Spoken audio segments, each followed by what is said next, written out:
वाहिगुरु।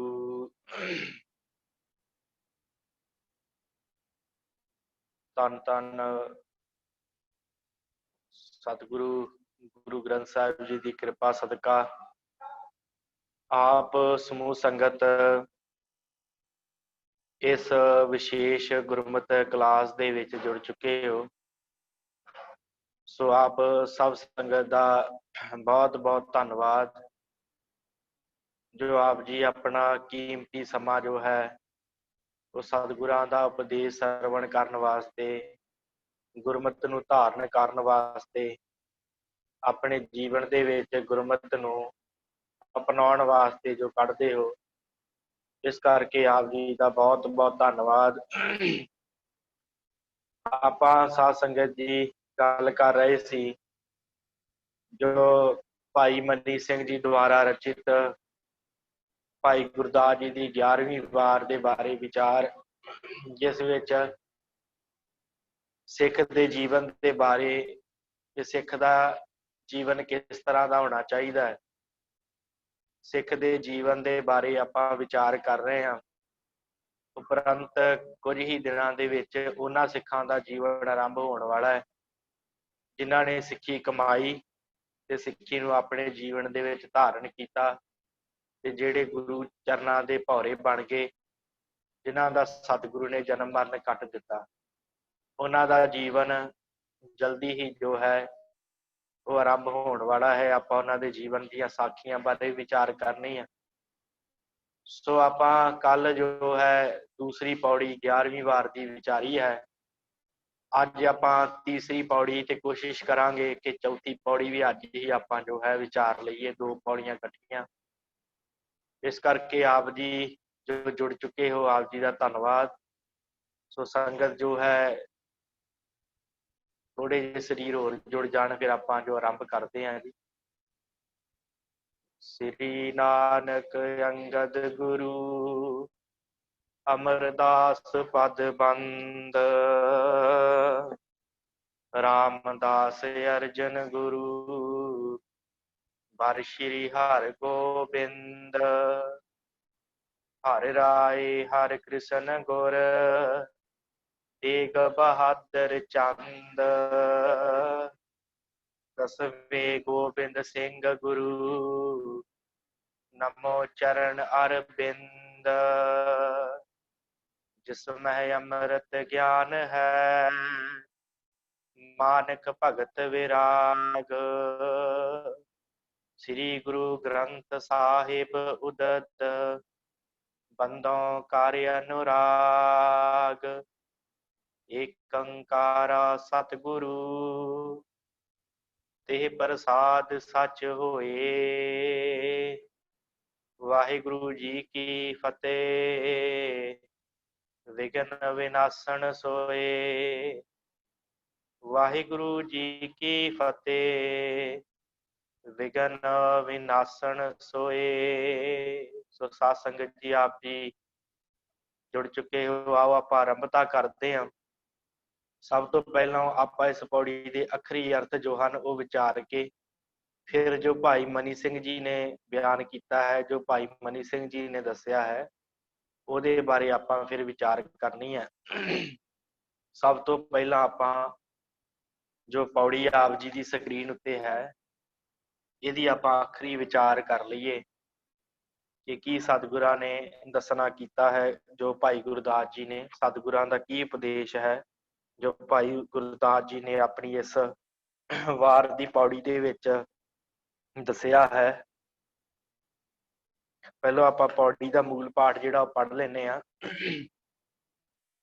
गुरमुख जन्म सकार था गुरसिख मिल गुर सरनी आया। आद पुरख आदेश कर सफल मूरत गुर दर्शन पाया। पर दखना डंडौत कर मस्तक चरण कमल गुर लाया। सतगुर पुरख दयाल होए वाहे गुरु सच मंत्र सुनाया। सच रास रह रास दे पैरी पै जग पैरी पाया। काम क्रोध विरोध हार लोभ मोह अहंकार तजाया। सत संतोख दया धर्म नाम दान इशनान दृढ़ाया गुरसिख लै गुरसिख सदाया। सो ये आपां इस पौड़ी का मूल पाठ आप जी ने जो सरवण किया है। सो भाई साहब भाई गुरदास जी बख्शिश करते आ दसदे आ कि असल दे विच गुरसिख कौन सदावे, कौन जिहड़ा है गुरु दा सिख सदाउण दे काबिल है, ਉਹਦੇ ਜੀਵਨ ਦੇ ਵਿੱਚ ਕਿਹੜੀਆਂ ਗੱਲਾਂ ਹੋਣੀਆਂ ਚਾਹੀਦੀਆਂ ਕਿ ਉਹ ਸਿੱਖ ਦਾ ਜਿਹੜਾ ਹੈ ਜੀਵਨ ਕੈਸਾ ਹੋਵੇ ਕਿ ਉਹਨੂੰ ਸਿੱਖ ਕਿਹਾ ਜਾਵੇ, ਉਹਨੂੰ ਗੁਰੂ ਦਾ ਸਿੱਖ ਜਿਹੜਾ ਕਿਹਾ ਜਾਵੇ, ਕਿਸ ਤਰ੍ਹਾਂ ਦਾ ਉਹਦਾ ਜੀਵਨ ਹੋਵੇ। ਸੋ ਭਾਈ ਸਾਹਿਬ ਕਹਿੰਦੇ ਆ ਕਿ ਗੁਰਮੁਖ ਜਨਮ ਸਤਿਕਾਰਥਾ ਗੁਰ ਸਿੱਖ ਮਿਲ ਗੁਰ ਸਰਨੀ ਆਇਆ। ਉਸ ਸਿੱਖ ਦਾ ਸਤਿਕਾਰਤਾ ਦਾ ਅਰਥ ਹੁੰਦਾ ਹੈ ਸਫਲ। ਉਸ ਗੁਰਮੁਖ ਦਾ, ਉਸ ਗੁਰੂ ਦੇ ਸਿੱਖ ਦਾ ਜਿਹਦਾ ਮੁੱਖ ਗੁਰੂ ਵੱਲ ਨੂੰ ਹੈ, ਉਹਦਾ ਜਨਮ ਸਕਾਰਤਾ ਹੈ। ਸਕਾਰਤਾ ਭਾਵ ਸਫਲ ਹੈ ਉਹਦਾ ਜਨਮ। ਜਿਹੜਾ ਗੁਰਸਿੱਖ ਮਿਲ ਗੁਰਸਰਨੀ ਆਇਆ, ਜਿਹੜੇ ਗੁਰਸਿੱਖਾਂ ਦੇ ਨਾਲ ਮਿਲ ਕੇ ਨਾ ਸਤਿਗੁਰੂ ਦੀ ਸ਼ਰਨ ਦੇ ਵਿੱਚ ਆ ਗਿਆ, ਭਾਵ ਸਤ ਸੰਗਤ ਦੇ ਵਿੱਚ ਆ ਗਿਆ, ਜਿਹੜਾ ਗੁਰੂ ਘਰੇ ਆ ਗਿਆ, ਜਿਹੜਾ ਗੁਰੂ ਉਪਦੇਸ਼ ਨੂੰ ਸੁਣਿਆ, ਜਿਨੇ ਜਿਹੜਾ ਗੁਰਦੁਆਰਾ ਸਾਹਿਬ ਆ ਕੇ ਜਿਨੇ ਸਤ ਸੰਗਤ ਮਾਣੀ, ਉਹ ਅਸਲ ਦੇ ਵਿੱਚ ਗੁਰਸਿੱਖ ਹੈ, ਉਹ ਅਸਲ ਦੇ ਵਿੱਚ ਗੁਰਮੁਖ ਹੈ। ਤੇ ਉਹਦਾ ਜਿਹੜਾ ਜਨਮ ਹੈ ਉਹ ਵੀ ਸਫਲ ਹੈ, ਉਹਦਾ ਜਨਮ ਜਿਹੜਾ ਵੀ ਸਕਾਰਤਾ ਹੈ। ਆਦ ਪੁਰਖ ਆਦੇਸ਼ ਕਰ ਸਫਲ ਮੂਰਤ ਗੁਰਦਰਸ਼ਨ ਪਾਇਆ। ਸਭ ਤੋਂ ਪਹਿਲਾਂ ਆਦ ਪੁਰਖ ਭਾਵ ਸ਼ਬਦ ਗੁਰੂ ਦੇ ਅੱਗੇ ਉਹਨੇ ਮੱਥਾ ਟੇਕਿਆ, ਗੁਰੂ ਗ੍ਰੰਥ ਸਾਹਿਬ ਜੀ ਦੇ ਅੱਗੇ ਮੱਥਾ ਟੇਕਿਆ। ਆਦ ਪੁਰਖ ਤੋਂ ਭਾਵ ਸ਼ਬਦ ਗੁਰੂ ਧੰਨ ਗੁਰੂ ਗ੍ਰੰਥ ਸਾਹਿਬ ਜੀ ਅੱਗੇ ਮੱਥਾ ਟੇਕ ਕੇ ਫਿਰ ਸਫਲ ਮੂਰਤੀ ਗੁਰੂ ਦਾ ਦਰਸ਼ਨ ਪਾਇਆ ਹੈ। ਭਾਵ ਗੁਰਬਾਣੀ ਦਾ ਜਿਹੜਾ ਹੈ ਸੁਣਨਾ, ਗੁਰਬਾਣੀ ਦਾ ਪੜ੍ਹਨਾ, ਗੁਰਬਾਣੀ ਦਾ ਕੀਰਤਨ ਸੁਣਨਾ, ਗੁਰਬਾਣੀ ਦੀ ਵਿਚਾਰ ਕਰਨੀ, ਇਹ ਗੁਰੂ ਦਾ ਦਰਸ਼ਨ ਹੈ। ਸੋ ਉਹਨੇ ਸਫਲ ਮੂਰਤ, ਜਿਹੜੀ ਪੂਰੀ ਮੂਰਤੀ ਹੈ ਨਾ ਗੁਰੂ, ਉਹਦਾ ਦਰਸ਼ਨ ਪਾ ਲਿਆ ਗੁਰਬਾਣੀ ਸੁਣ ਕੇ, ਗੁਰਬਾਣੀ ਨੂੰ ਪੜ੍ਹ ਕੇ, ਗੁਰਬਾਣੀ ਦਾ ਕੀਰਤਨ ਸੁਣ ਕੇ। ਸਭ ਤੋਂ ਪਹਿਲਾਂ ਉਹਨੇ ਆ ਕੇ ਗੁਰੂ ਦਾ ਦਰਸ਼ਨ ਕੀਤਾ। ਆਦੇਸ਼ ਦਾ ਅਰਥ ਹੁੰਦਾ ਹੈ ਨਮਸਕਾਰ ਕਰ। ਸਭ ਤੋਂ ਪਹਿਲਾਂ ਗੁਰੂ ਨੂੰ ਨਮਸਕਾਰ ਕੀਤੀ, ਆਦਿਪੁਰਖ ਸ਼ਬਦ ਗੁਰੂ ਨੂੰ। ਫਿਰ ਉਸ ਤੋਂ ਬਾਅਦ ਸੰਗਤ 'ਚ ਬੈਠ ਕੇ ਪੂਰੇ ਗੁਰੂ ਦਾ ਦਰਸ਼ਨ ਪਾਇਆ। ਕਿਵੇਂ ਪਾਇਆ? ਗੁਰਬਾਣੀ ਪੜ੍ਹ ਕੇ, ਗੁਰਬਾਣੀ ਸੁਣ ਕੇ, ਕੀਰਤਨ ਸੁਣ ਕੇ, ਕਥਾ ਸੁਣ ਕੇ, ਸਤ ਸੰਗਤ ਦੇ ਵਿੱਚੋਂ ਉਹਨੇ ਗੁਰੂ ਦਾ ਦਰਸ਼ਨ ਪਾਇਆ। ਪ੍ਰਦਖਣਾ ਡੰਡਾਉਤ ਕਰ ਮਸਤਕ ਚਰਨ ਕਮਲ ਗੁਰ ਲਾਇਆ। ਫਿਰ ਉਹਨੇ ਪ੍ਰਦਖਣਾ ਕੀਤੀ, ਪਰਿਕਰਮਾ ਕਰਦੇ ਆ ਨਾ ਆਪਾਂ ਸਤਿਗੁਰਾਂ ਦੀ, ਉਹਨੇ ਸਤਿਗੁਰੂ ਦੀ ਪ੍ਰਦਖਣਾ ਕੀਤੀ, ਪਰਿਕਰਮਾ ਕਰਕੇ ਮੱਥਾ ਟੇਕ ਕੇ ਫਿਰ ਆਪਣਾ ਜਿਹੜਾ ਮਸਤਕ ਹੈ, ਆਪਣਾ ਜਿਹੜਾ ਮੱਥਾ ਹੈ, ਉਹ ਗੁਰੂ ਦੇ ਚਰਨਾ ਕਮਲਾਂ ਦੇ ਨਾਲ ਲਾਇਆ। ਭਾਵ ਸ਼ਬਦ ਗੁਰੂ ਦੇ ਵਿੱਚ ਆਪਣੀ ਸੁਰਤ ਨੂੰ ਟਿਕਾ ਲਿਆ। ਐਸਾ ਗੁਰਸਿੱਖ ਹੈ, ਉਸ ਗੁਰਸਿੱਖ ਹੈ ਜਿਹੜਾ ਸਤ ਸੰਗਤ ਕਰਦਾ ਹੈ। ਆਪਾਂ ਪਰਸੋਂ ਤੋਂ ਇਹ ਪੌੜੀਆਂ ਵਿਚਾਰ ਰਹੇ ਹਾਂ। ਤਿੰਨ ਗੱਲਾਂ ਦੇ ਉੱਤੇ ਖਾਸ ਕਰਕੇ ਜ਼ਿਆਦਾ ਜ਼ੋਰ ਹੈ। ਪਹਿਲੀ ਹੈ ਕਿ ਅੰਮ੍ਰਿਤ ਨਾਮ, ਗੁਰਬਾਣੀ ਦੇ ਉੱਤੇ, ਸਿਮਰਨ ਦੇ ਉੱਤੇ ਜ਼ਿਆਦਾ ਜ਼ੋਰ ਦਿੱਤਾ ਹੈ ਭਾਈ ਸਾਹਿਬ ਨੇ। ਦੂਸਰੀ ਗੱਲ ਹੈ ਜਿਹੜੀ ਹੈ ਸਤ ਸੰਗਤ ਦੇ ਉੱਤੇ ਬੜਾ ਜ਼ੋਰ ਦਿੱਤਾ ਹੈ। ਹਰ ਗੱਲ ਦੇ ਵਿੱਚ ਸਤ ਸੰਗਤ ਬੜੀ ਜ਼ਰੂਰੀ ਹੈ, ਭਾਈ ਸਾਹਿਬ ਨੇ ਪਿਛਲੀਆਂ ਪੌੜੀਆਂ 'ਚ ਦੱਸਿਆ। ਉਸ ਤੋਂ ਬਾਅਦ ਤੀਸਰੀ ਗੱਲ ਜਿਹੜੀ ਹੈ ਉਹ ਆਪਣੇ ਵਿਸ਼ਿਆਂ ਵਿਕਾਰਾਂ ਨੂੰ ਜਿਹੜਾ ਹੈ ਉਹਨਾਂ ਨੂੰ ਰੋਕਣਾ ਆਪਣੇ ਮਨ 'ਚ ਆਉਣ ਤੋਂ। ਇਹਨਾਂ ਤਿੰਨ ਗੱਲਾਂ ਦੇ ਉੱਤੇ ਆਪ ਜੀ ਪਰਸੋਂ ਤੋਂ ਇਸ ਜੋ ਆਪਾਂ ਵਿਚਾਰ ਰਹੇ ਹਾਂ 11ਵੀਂ ਵਾਰ, ਪਰਸੋਂ ਤੋਂ ਹੀ ਇਹ ਤਿੰਨ ਗੱਲਾਂ ਦੇ ਉੱਤੇ ਬਹੁਤ ਜ਼ਿਆਦਾ ਜ਼ੋਰ ਹੈ ਭਾਈ ਜੀ ਦਾ। ਸੋ ਇਹਨਾਂ ਨੂੰ ਆਪਾਂ ਜਿਹੜਾ ਵਿਚਾਰਨ ਦੀ ਕੋਸ਼ਿਸ਼ ਕਰਨਾ। ਹੁਣ ਇਹਦੇ ਸਤਸੰਗਤ ਦੇ ਵਿੱਚ ਆਣ ਕੇ ਗੁਰੂ ਦਾ ਸ਼ਬਦ ਸੁਣਨਾ ਹੈ ਸਿੱਖ ਨੇ, ਪ੍ਰਦਖਣਾ ਕਰਕੇ, ਡੰਡੌਤ ਕਰਕੇ, ਤੇ ਆਪਣਾ ਜਿਹੜਾ ਆ ਮਨ ਜਿਹੜਾ ਹੈ ਉਹ ਗੁਰੂ ਦੇ ਚਰਨਾਂ ਦੇ ਵਿੱਚ ਲਾ ਦੇਣਾ। ਭਾਵ ਗੁਰੂ ਦੇ ਸ਼ਬਦ ਦੇ ਵਿੱਚ ਆਪਣੀ ਸੁਰਤ ਟਿਕਾਉਣੀ। ਸਤਿਗੁਰ ਪੁਰਖ ਦਇਆਲ ਹੋਏ ਵਾਹਿਗੁਰੂ ਸੱਚ ਮੰਤਰ ਸੁਣਾਇਆ। ਫਿਰ ਸਤਿਗੁਰੂ ਨੇ ਦਿਆਲ ਹੋ ਕੇ ਉਹਦੇ ਉੱਤੇ, ਉਸ ਪੁਰਖ ਦੇ ਉੱਤੇ, ਉਸ ਗੁਰਸਿੱਖ ਦੇ ਉੱਤੇ, ਜਦੋਂ ਸਤਿਗੁਰੂ ਦਿਆਲ ਹੁੰਦਾ ਹੈ ਫਿਰ ਉਹਨੂੰ ਸੱਚ, ਵਾਹਿਗੁਰੂ ਦਾ ਸੱਚ ਮੰਤਰ ਜਿਹੜਾ ਨਾ ਉਹ ਸੁਣਾਉਂਦਾ ਹੈ। ਭਾਵ ਸਤਿਗੁਰੂ ਫਿਰ ਹੁਕਮ ਕਰਦੇ ਆ, ਗੁਰਬਾਣੀ ਸੁਣਾਉਂਦੇ ਆ, ਵਾਹਿਗੁਰੂ ਸਿਮਰਨ ਫਿਰ ਉਹਦੇ ਅੰਦਰ ਬੈਠ ਜਾਂਦਾ ਹੈ। ਜਿਹੜਾ ਸਤਿਗੁਰਾਂ ਦੇ ਹਜ਼ੂਰ ਆਉਂਦਾ ਹੈ, ਜਿਹੜਾ ਸਤ ਸੰਗਤ ਵਿੱਚ ਬੈਠਦਾ ਹੈ, ਉਹਦੇ ਅੰਦਰ ਵਾਹਿਗੁਰੂ ਮੰਤਰ ਜਿਹੜਾ ਚੱਲਣ ਲੱਗ ਜਾਂਦਾ ਹੈ। ਸਤਿਗੁਰੂ ਉਹਦੇ ਤੇ ਐਸੀ ਕਿਰਪਾ ਕਰਦੇ ਆ। ਸਤਿਗੁਰੂ ਪੁਰਖ ਦਇਆਲ ਹੋਏ, ਉਹਨੂੰ ਵਾਹਿਗੁਰੂ ਮੰਤਰ ਸੁਣਾ ਦਿੰਦੇ ਆ। ਭਾਵ ਉਹਦੇ ਅੰਦਰ ਦ੍ਰਿੜ ਕਰ ਦਿੰਦੇ ਵਾਹਿਗੁਰੂ ਮੰਤਰ। ਸੱਚ ਰਾਸ ਰਹਿ ਰਾਸ ਦੇ ਪੈਰੀ ਪੈ ਜਗ ਪੈਰੀ ਪਾਇਆ। ਕਹਿੰਦੇ ਆ ਕਿ ਸੱਚੀ ਰਾਸ ਕਿਹੜੀ ਹੈ? ਨਾਮ ਦੀ ਪ੍ਰਾਪਤੀ। ਉਸਨੂੰ ਫਿਰ ਸੱਚੀ ਰਾਸ ਜਿਹੜੀ ਉਹ ਪ੍ਰਾਪਤ ਹੋ ਜਾਂਦੀ ਹੈ, ਨਾਮ ਦੀ ਪ੍ਰਾਪਤੀ ਹੁੰਦੀ ਹੈ। ਸੱਚ ਰਾਸ ਰਹਿ ਰਾਸ, ਫਿਰ ਉਹਦੇ ਜੀਵਨ ਦੀ ਜਿਹੜੀ ਇਹ ਪੂੰਜੀ ਬਣ ਜਾਂਦੀ ਹੈ। ਰਹਿ ਰਾਸ ਉਹਦੇ ਜੀਵਨ ਰੂਪੀ ਰਸਤੇ ਦੀ ਪੂੰਜੀ ਬਣ ਜਾਂਦਾ ਨਾਮ। ਫਿਰ ਉਹ ਨਾਮ ਹੀ ਜਪਦਾ ਹੈ, ਨਾਮ ਦੇ ਵਿੱਚ ਹੀ ਲੱਗਾ ਰਹਿੰਦਾ ਹੈ। ਉਹ ਫਿਰ ਉਸੇ ਨੂੰ ਆਪਣੇ ਜੀਵਨ ਦੀ ਰਾਸ ਦਾ ਅਰਥ ਹੁੰਦਾ ਹੈ ਪੂੰਜੀ। ਜਿਹੜੀ ਸੱਚੀ ਰਾਸ ਹੈ ਨਾ, ਨਾਮ ਦੀ ਰਾਸ, ਉਹਦੇ ਫਿਰ ਜੀਵਨ ਦੇ ਰਸਤੇ ਦੀ ਰਾਸ ਬਣ ਜਾਂਦੀ ਹੈ, ਉਹਦੇ ਜੀਵਨ ਦੀ ਪੂੰਜੀ ਬਣ ਜਾਂਦੀ ਹੈ, ਜਿਹਨੂੰ ਉਹ ਧਾਰਨ ਕਰਦਾ ਹੈ। ਨਾਮ ਦੀ ਸੱਚੀ ਜੁਗਤ ਨੂੰ ਧਾਰਨ ਕਰ ਲੈਂਦਾ ਹੈ ਤੇ ਆਪ ਗੁਰੂ ਦੀ ਪੈਰੀ ਪਿਆ ਸੀ, ਹੁਣ ਜਗਤ ਉਹਦੀ ਪੈਰੀ ਪਾਣ ਲੱਗ ਪਿਆ। ਪੈਰੀ ਪੈ ਜਗ ਪੈਰੀ ਪਾਇਆ। ਪਹਿਲੋਂ ਆਪ ਗੁਰੂ ਦੀ ਆ ਕੇ ਪੈਰੀ ਪਿਆ, ਜਦੋਂ ਗੁਰੂ ਨੇ ਸ਼ਬਦ ਦਿੱਤਾ, ਨਾਮ ਕਮਾਇਆ, ਸਿਮਰਨ ਕੀਤਾ, ਬਾਣੀ ਪੜ੍ਹੀ, ਐਸਾ ਜੀਵਨ ਹੋ ਗਿਆ। ਫਿਰ ਜਗਤ ਵੀ ਉਹਦੀ ਆਣ ਕੇ ਪੈਰੀ ਪੈਣ ਲੱਗ ਪਿਆ। ਜੱਗ ਵੀ ਕਹਿਣ ਲੱਗ ਗਿਆ ਕਿ ਗੁਰਮੁਖੋ ਤੁਸੀਂ ਬੜਾ ਆਪਣਾ ਜੀਵਨ ਤੁਹਾਡਾ ਚੜ੍ਹਦੀ ਕਲਾ ਵਾਲਾ ਹੈ, ਸਾਨੂੰ ਵੀ ਕੋਈ ਜੁਗਤੀ ਦੱਸੋ, ਅਸੀਂ ਵੀ ਆਪਣੇ ਆਪ ਦਾ ਭਲਾ ਕਰੀਏ। ਸੋ ਇਸ ਤਰ੍ਹਾਂ ਉਸ ਗੁਰਸਿੱਖ ਦਾ ਜਿਹੜਾ ਜੀਵਨ ਹੈ ਉਹ ਹੋ ਜਾਂਦਾ ਹੈ ਕਿ ਜਗਤ ਵੀ ਉਹਦੇ ਆਣ ਕੇ ਪੈਰੀ ਪੈਣ ਲੱਗ ਜਾਂਦਾ ਹੈ। ਕਾਮ ਕ੍ਰੋਧ ਵਿਰੋਧ ਹਰ, ਲੋਭ ਮੋਹ ਅਹੰਕਾਰ ਤਜਾਇਆ। ਉਸਨੇ ਫਿਰ ਇਹ ਹੁਣ ਫਿਰ ਮੈਂ ਕਿਹਾ ਸੀ ਕਿ ਮਨ ਦੇ ਵਿਕਾਰਾਂ ਨੂੰ ਰੋਕਣ ਦੀ ਗੱਲ ਵੀ ਭਾਈ ਸਾਹਿਬ ਨੇ ਬਹੁਤ ਕੀਤੀ ਹੈ। ਹੁਣ ਇਹ ਪੰਜੇ ਵਿਕਾਰਾਂ ਦਾ ਨਾਮ ਆ ਗਿਆ, ਕਾਮ ਕ੍ਰੋਧ ਵਿਰੋਧ ਲੋਭ ਮੋਹ ਹੰਕਾਰ। ਕਾਮ ਤੇ ਕ੍ਰੋਧ ਦਾ ਜਿਹੜਾ ਹੈ, ਜਿਹੜੇ ਜਿੰਨੇ ਵਿਰੋਧੀ ਹਨ, ਜਿਹੜੇ ਮਨੁੱਖ ਦਾ ਵਿਰੋਧ ਕਰਦੇ ਆ, ਮਨ ਦੇ ਅੰਦਰ ਇਹ ਵਿਕਾਰ ਆ ਨਾ ਪੰਜ, ਕਾਮ ਕ੍ਰੋਧ ਲੋਭ ਮੋਹ ਤੇ ਅਹੰਕਾਰ, ਇਹ ਮਨ ਦੇ ਵਿੱਚ ਵਿਰੋਧ ਪੈਦਾ ਕਰਦੇ ਆ। ਭਾਵ ਗੁਰਮੁਖ ਰਸਤੇ ਵੱਲ ਨੂੰ ਚੱਲਣ ਨਹੀਂ ਦਿੰਦੇ, ਸਤ ਸੰਗਤ ਨਹੀਂ ਕਰਨ ਦਿੰਦੇ, ਨਾਮ ਨਹੀਂ ਜਪਣ ਦਿੰਦੇ, ਬਾਣੀ ਨਹੀਂ ਪੜਨ ਦਿੰਦੇ। ਇਸ ਕਰਕੇ ਵਿਰੋਧੀ ਆਏ ਸਾਡੇ। ਕਾਮ ਕ੍ਰੋਧ ਵਿਰੋਧ ਹਰ, ਲੋਭ ਮੋਹ ਅਹੰਕਾਰ ਤਜਾਇਆ। ਹਰੀ ਨੇ ਫਿਰ ਉਸ ਗੁਰੂ ਨੇ, ਹਰੀ ਰੂਪ ਗੁਰੂ ਨੇ ਉਹ ਸਾਰੇ ਜਿਹੜੇ ਪੰਜ ਵਿਸ਼ੇ ਆ ਨਾ, ਕਾਮ ਕ੍ਰੋਧ ਲੋਭ ਹੰਕਾਰ, ਉਹਨਾਂ ਨੂੰ ਤਜਾ ਦਿੱਤਾ, ਉਹਨਾਂ ਨੂੰ ਖਤਮ ਕਰਤਾ ਉਸ ਗੁਰਸਿੱਖ ਦੇ ਹਿਰਦੇ ਦੇ ਵਿੱਚੋਂ। ਭਾਵ ਉਹਦੇ ਜੀਵਨ ਦੇ ਵਿੱਚੋਂ ਕਾਮ ਆਦਿਕ ਸਾਰੇ ਵਿਸ਼ੇ ਜਿਹੜੇ ਆ ਉਹ ਖਤਮ ਹੋ ਗਏ। ਉਹ ਉਹਨਾਂ ਨੂੰ ਤਜ ਦਿੱਤਾ, ਖਤਮ ਕਰ ਦਿੱਤਾ ਉਸ ਗੁਰਸਿੱਖ ਨੇ, ਜਿਹੜਾ ਗੁਰੂ ਦੀ ਸ਼ਰਣੀ ਆਇਆ, ਜਿਹਨੇ ਗੁਰੂ ਦੇ ਪੈਰੀ ਆ ਕੇ ਆਪਣਾ ਸੀਸ ਨਿਵਾਇਆ। ਸਤ ਸੰਤੋਖ ਦਇਆ ਧਰਮ, ਨਾਮਦਾਨ ਇਸ਼ਨਾਨ ਦ੍ਰਿੜਾਇਆ। ਫਿਰ ਇਹ ਵਿਕਾਰ ਤਜ ਕੇ ਉਹਨੂੰ ਪ੍ਰਾਪਤ ਕੀ ਹੋਇਆ? ਸਤ ਪ੍ਰਾਪਤ ਹੋ ਗਿਆ, ਸੰਤੋਖ ਦਇਆ ਧਰਮ, ਇਹ ਜਿਹੜੇ ਹਨ ਇਹ ਉਹਨੂੰ ਪ੍ਰਾਪਤ ਹੋ ਗਏ। ਇਹ ਸ਼ੁਭ ਗੁਣ ਹਨ। ਸਤ ਸੰਤੋਖ ਦਇਆ ਧਰਮ, ਇਹ ਸ਼ੁਭ ਗੁਣ ਉਹਨੂੰ ਪ੍ਰਾਪਤ ਹੋ ਗਏ। ਉਹ ਸਤ ਕਮਾਉਂਦਾ ਹੈ, ਸੰਤੋਖੀ ਜੀਵਨ ਜਿਹੜਾ ਜੀਵ ਬਤੀਤ ਕਰਦਾ ਹੈ, ਫਿਰ ਦਇਆ ਕਰਦਾ ਹੈ ਹਰ ਜੀਵ ਦੇ ਉੱਤੇ, ਫਿਰ ਧਰਮ ਦੇ ਵਿੱਚ ਰਹਿੰਦਾ ਹੈ, ਭਾਵ ਹੁਕਮ ਮੰਨਦਾ ਹੈ ਗੁਰੂ ਦਾ, ਫਿਰ ਨਾਮ ਦਾਨ ਇਸ਼ਨਾਨ ਦ੍ਰਿੜਾਇਆ, ਫਿਰ ਨਾਮ ਜਪਦਾ ਹੈ, ਦਾਨ ਕਰਦਾ ਹੈ, ਉਹ ਨਾਮ ਦਾ ਹੀ ਦਾਨ ਕਰਦਾ ਹੈ। ਨਾਮਦਾਨ ਇਸ਼ਨਾਨ ਦ੍ਰਿੜਾਇਆ, ਫਿਰ ਇਸ਼ਨਾਨ ਵੀ ਕਰਦਾ ਹੈ, ਦ੍ਰਿੜਾਇਆ ਪੱਕਾ ਫਿਰ ਉਹਦੇ ਵਿੱਚ ਹੋ ਜਾਂਦਾ ਹੈ। ਇਹਨਾਂ ਚੀਜ਼ਾਂ ਨੂੰ ਜੀਵਨ ਦੇ ਵਿੱਚ ਪੱਕਾਈ ਤੌਰ ਤੇ ਲੈ ਆਉਂਦਾ ਹੈ। ਸੱਤ ਵੀ ਕਮਾਉਂਦਾ ਹੈ, ਸੰਤੋਖੀ ਜੀਵਨ ਬਤੀਤ ਕਰਦਾ ਹੈ, ਦਇਆ ਕਰਦਾ ਹੈ, ਧਰਮ ਕਮਾਉਂਦਾ ਹੈ, ਨਾਮ ਜਪਦਾ ਹੈ, ਦਾਨ ਕਰਦਾ ਹੈ, ਤੇ ਇਸ਼ਨਾਨ ਜਿਹੜਾ ਉਹ ਦ੍ਰਿੜ ਕਰ ਦਿੰਦਾ, ਪੱਕਾ। ਦ੍ਰਿੜ ਦਾ ਅਰਥ ਦ੍ਰਿੜਾਇਆ, ਭਾਵ ਗੁਰੂ ਨੇ ਉਹਨੂੰ ਪੱਕਾ ਦ੍ਰਿੜ ਕਰਵਾ ਦਿੱਤਾ, ਭਾਵ ਉਹਦੇ ਮਨ ਦੇ ਵਿੱਚ ਪੱਕਾ ਦ੍ਰਿੜ ਹੋ ਗਿਆ ਕਿ ਹੁਣ ਅੰਮ੍ਰਿਤ ਵੇਲੇ ਉੱਠਣਾ ਹੈ, ਨਾਮ ਜਪਣਾ ਹੈ, ਦਇਆ ਕਰਨੀ ਹੈ, ਧਰਮ ਕਮਾਉਣਾ ਹੈ, ਸੰਤੋਖੀ ਜੀਵਨ ਬਤੀਤ ਕਰਨਾ ਹੈ, ਸੱਤ ਦੇ ਧਾਰਨੀ ਬਣਨਾ ਹੈ। ਇਸ ਤਰ੍ਹਾਂ ਦਾ ਉਸ ਸਿੱਖ ਦਾ ਜਿਹੜਾ ਜੀਵਨ ਹੋ ਜਾਂਦਾ ਹੈ। ਗੁਰਸਿੱਖ ਲੈ ਗੁਰਸਿੱਖ ਸਦਾਇਆ।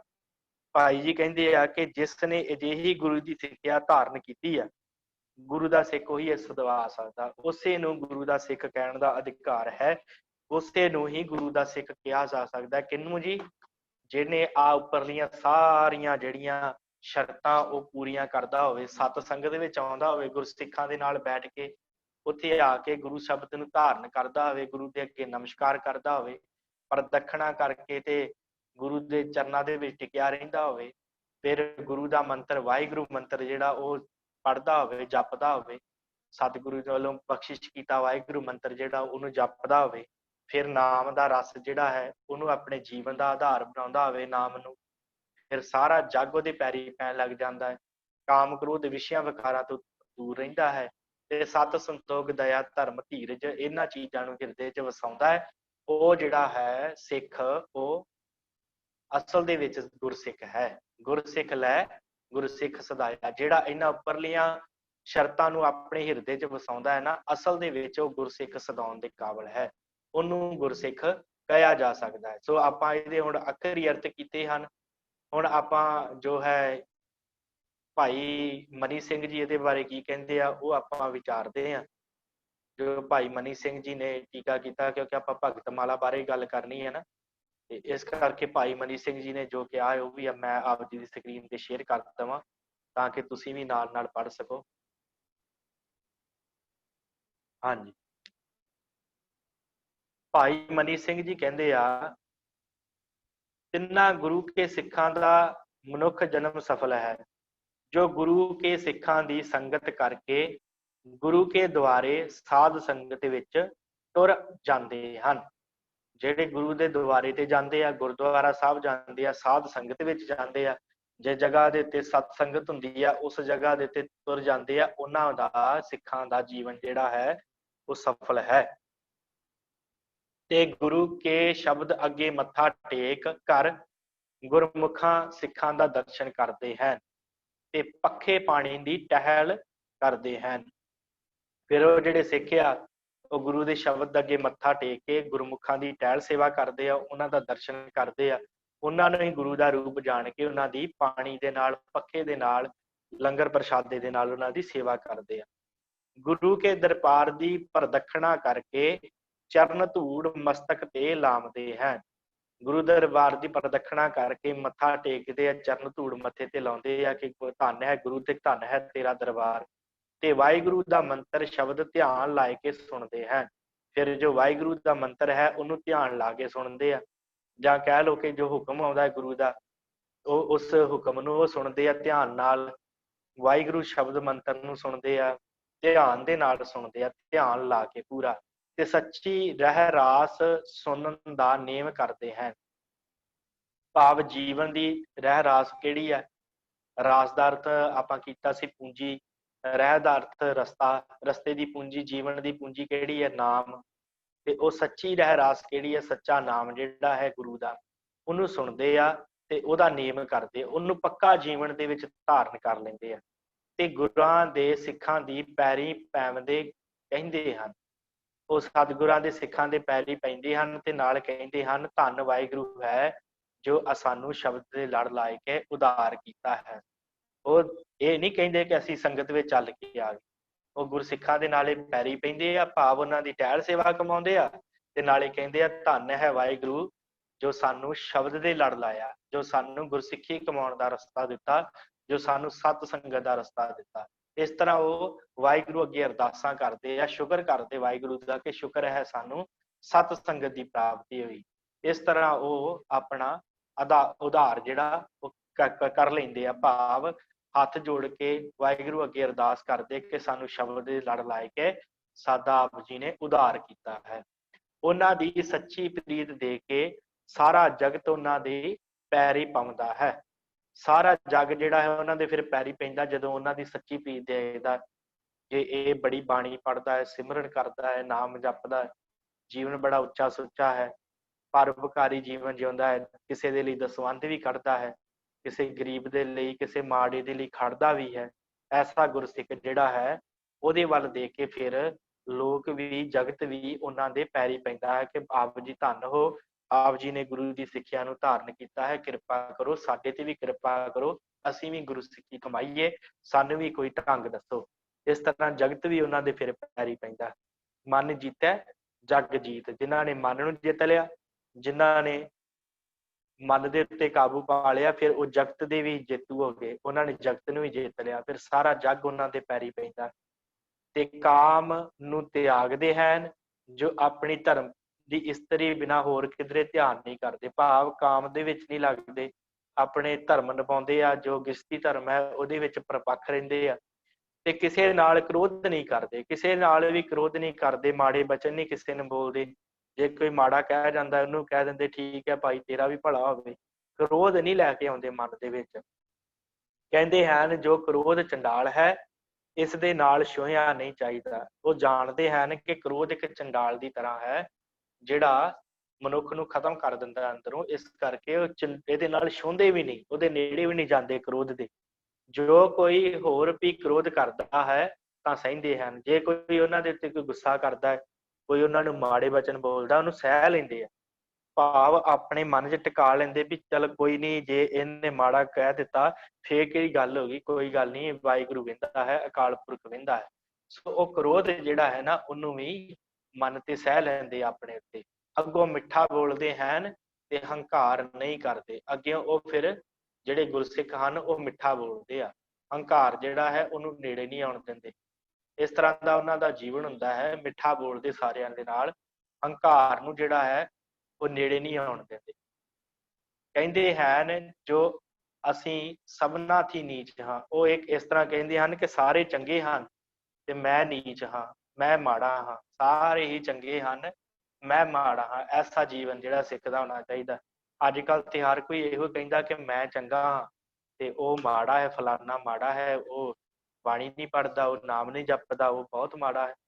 ਪਰ ਸਤਿਗੁਰੂ ਕਹਿੰਦੇ ਆ ਕਿ ਉਹ ਆਪਣੇ ਆਪ ਨੂੰ ਨੀਚ ਗਿਣਦੇ ਆ ਕਿ ਅਸੀਂ ਨੀਚ ਹਾਂ, ਅਸੀਂ ਕੁਝ ਨਹੀਂ ਕਰਦੇ, ਬਾਕੀ ਸਾਰੇ ਚੰਗੇ ਆ। ਜਿਹੜੇ ਗੁਰੂਦੁਆਰੇ ਆਉਂਦੇ ਆ, ਜਿਹੜੇ ਬਾਣੀ ਪੜ੍ਹਦੇ ਆ, ਉਹ ਚੰਗੇ ਹਨ ਤੇ ਅਸੀਂ ਮਾੜੇ ਹਾਂ। ਐਸਾ ਗੁਰਸਿੱਖ ਦਾ ਜੀਵਨ ਚਾਹੀਦਾ ਹੈ। ਆਪਣੇ ਆਪ ਨੂੰ ਨੀਚ ਸਦਾਵੇ ਤੇ ਸਾਰਿਆਂ ਨੂੰ ਉੱਚਾ ਕਿ ਬਾਕੀ ਉੱਚੇ ਹਨ ਤੇ ਅਸੀਂ ਨੀਵੇਂ ਹਾਂ। ਭਾਵ ਗੁਣੀ ਹੀ ਭਰਿਆ ਮੈਂ ਫਿਰਾਂ, ਲੋਕ ਕਹੈ ਦਰਵੇਸ਼। ਉਹ ਜਿਹੜਾ ਜੀਵਨ ਹੋਣਾ ਚਾਹੀਦਾ। ਆਪਨੜੇ ਗਰੀਵਾਨ ਵਿੱਚ ਸਿਰ ਨੀਵਾਂ ਕਰ ਦੇ ਕੇ, ਐਸਾ ਜੀਵਨ ਹੋਣਾ ਚਾਹੀਦਾ ਹੈ ਕਿ ਆਪਣੇ ਅੰਦਰ ਝਾਤੀ ਮਾਰ ਕੇ ਦੇਖਣ ਕਿ ਅਸੀਂ ਕਿੰਨੇ ਮਾੜੇ। ਦੂਸਰਿਆਂ ਦੇ ਐਬ ਨਾ ਦੇਖਣ, ਆਪਣੇ ਆਪ ਨੂੰ ਨੀਚਾ ਜਾਣਨ, ਆਪਣੇ ਆਪ ਦੇ ਐਬ ਦੇਖਣ। ਕਹਿੰਦੇ ਹਨ ਜੋ ਅਸੀਂ ਸਭਨਾ ਥੀ ਨੀਚ ਹਾਂ, ਗੁਰੂ ਕੇ ਸਿੱਖ ਸਭੇ ਅਸਾਂ ਥੀ ਵਿਸੇਖ ਹਨ। ਵਿਸ਼ੇਸ਼, ਇੱਥੇ ਵਿਸੇਖ ਸ਼ਬਦ ਕਿਉਂਕਿ ਭਾਸ਼ਾ ਥੋੜੀ ਪੁਰਾਣੀ ਹੈ ਪੰਜਾਬੀ, ਇਸ ਕਰਕੇ ਇੱਥੇ ਵਿਸ਼ੇਖ ਦਾ ਅਰਥ ਜਿਹੜਾ ਵਿਸ਼ੇਸ਼, ਵਿਸ਼ੇਸ਼ ਜਿਵੇਂ ਆਪਾਂ ਕਹਿੰਦੇ ਖਾਸ।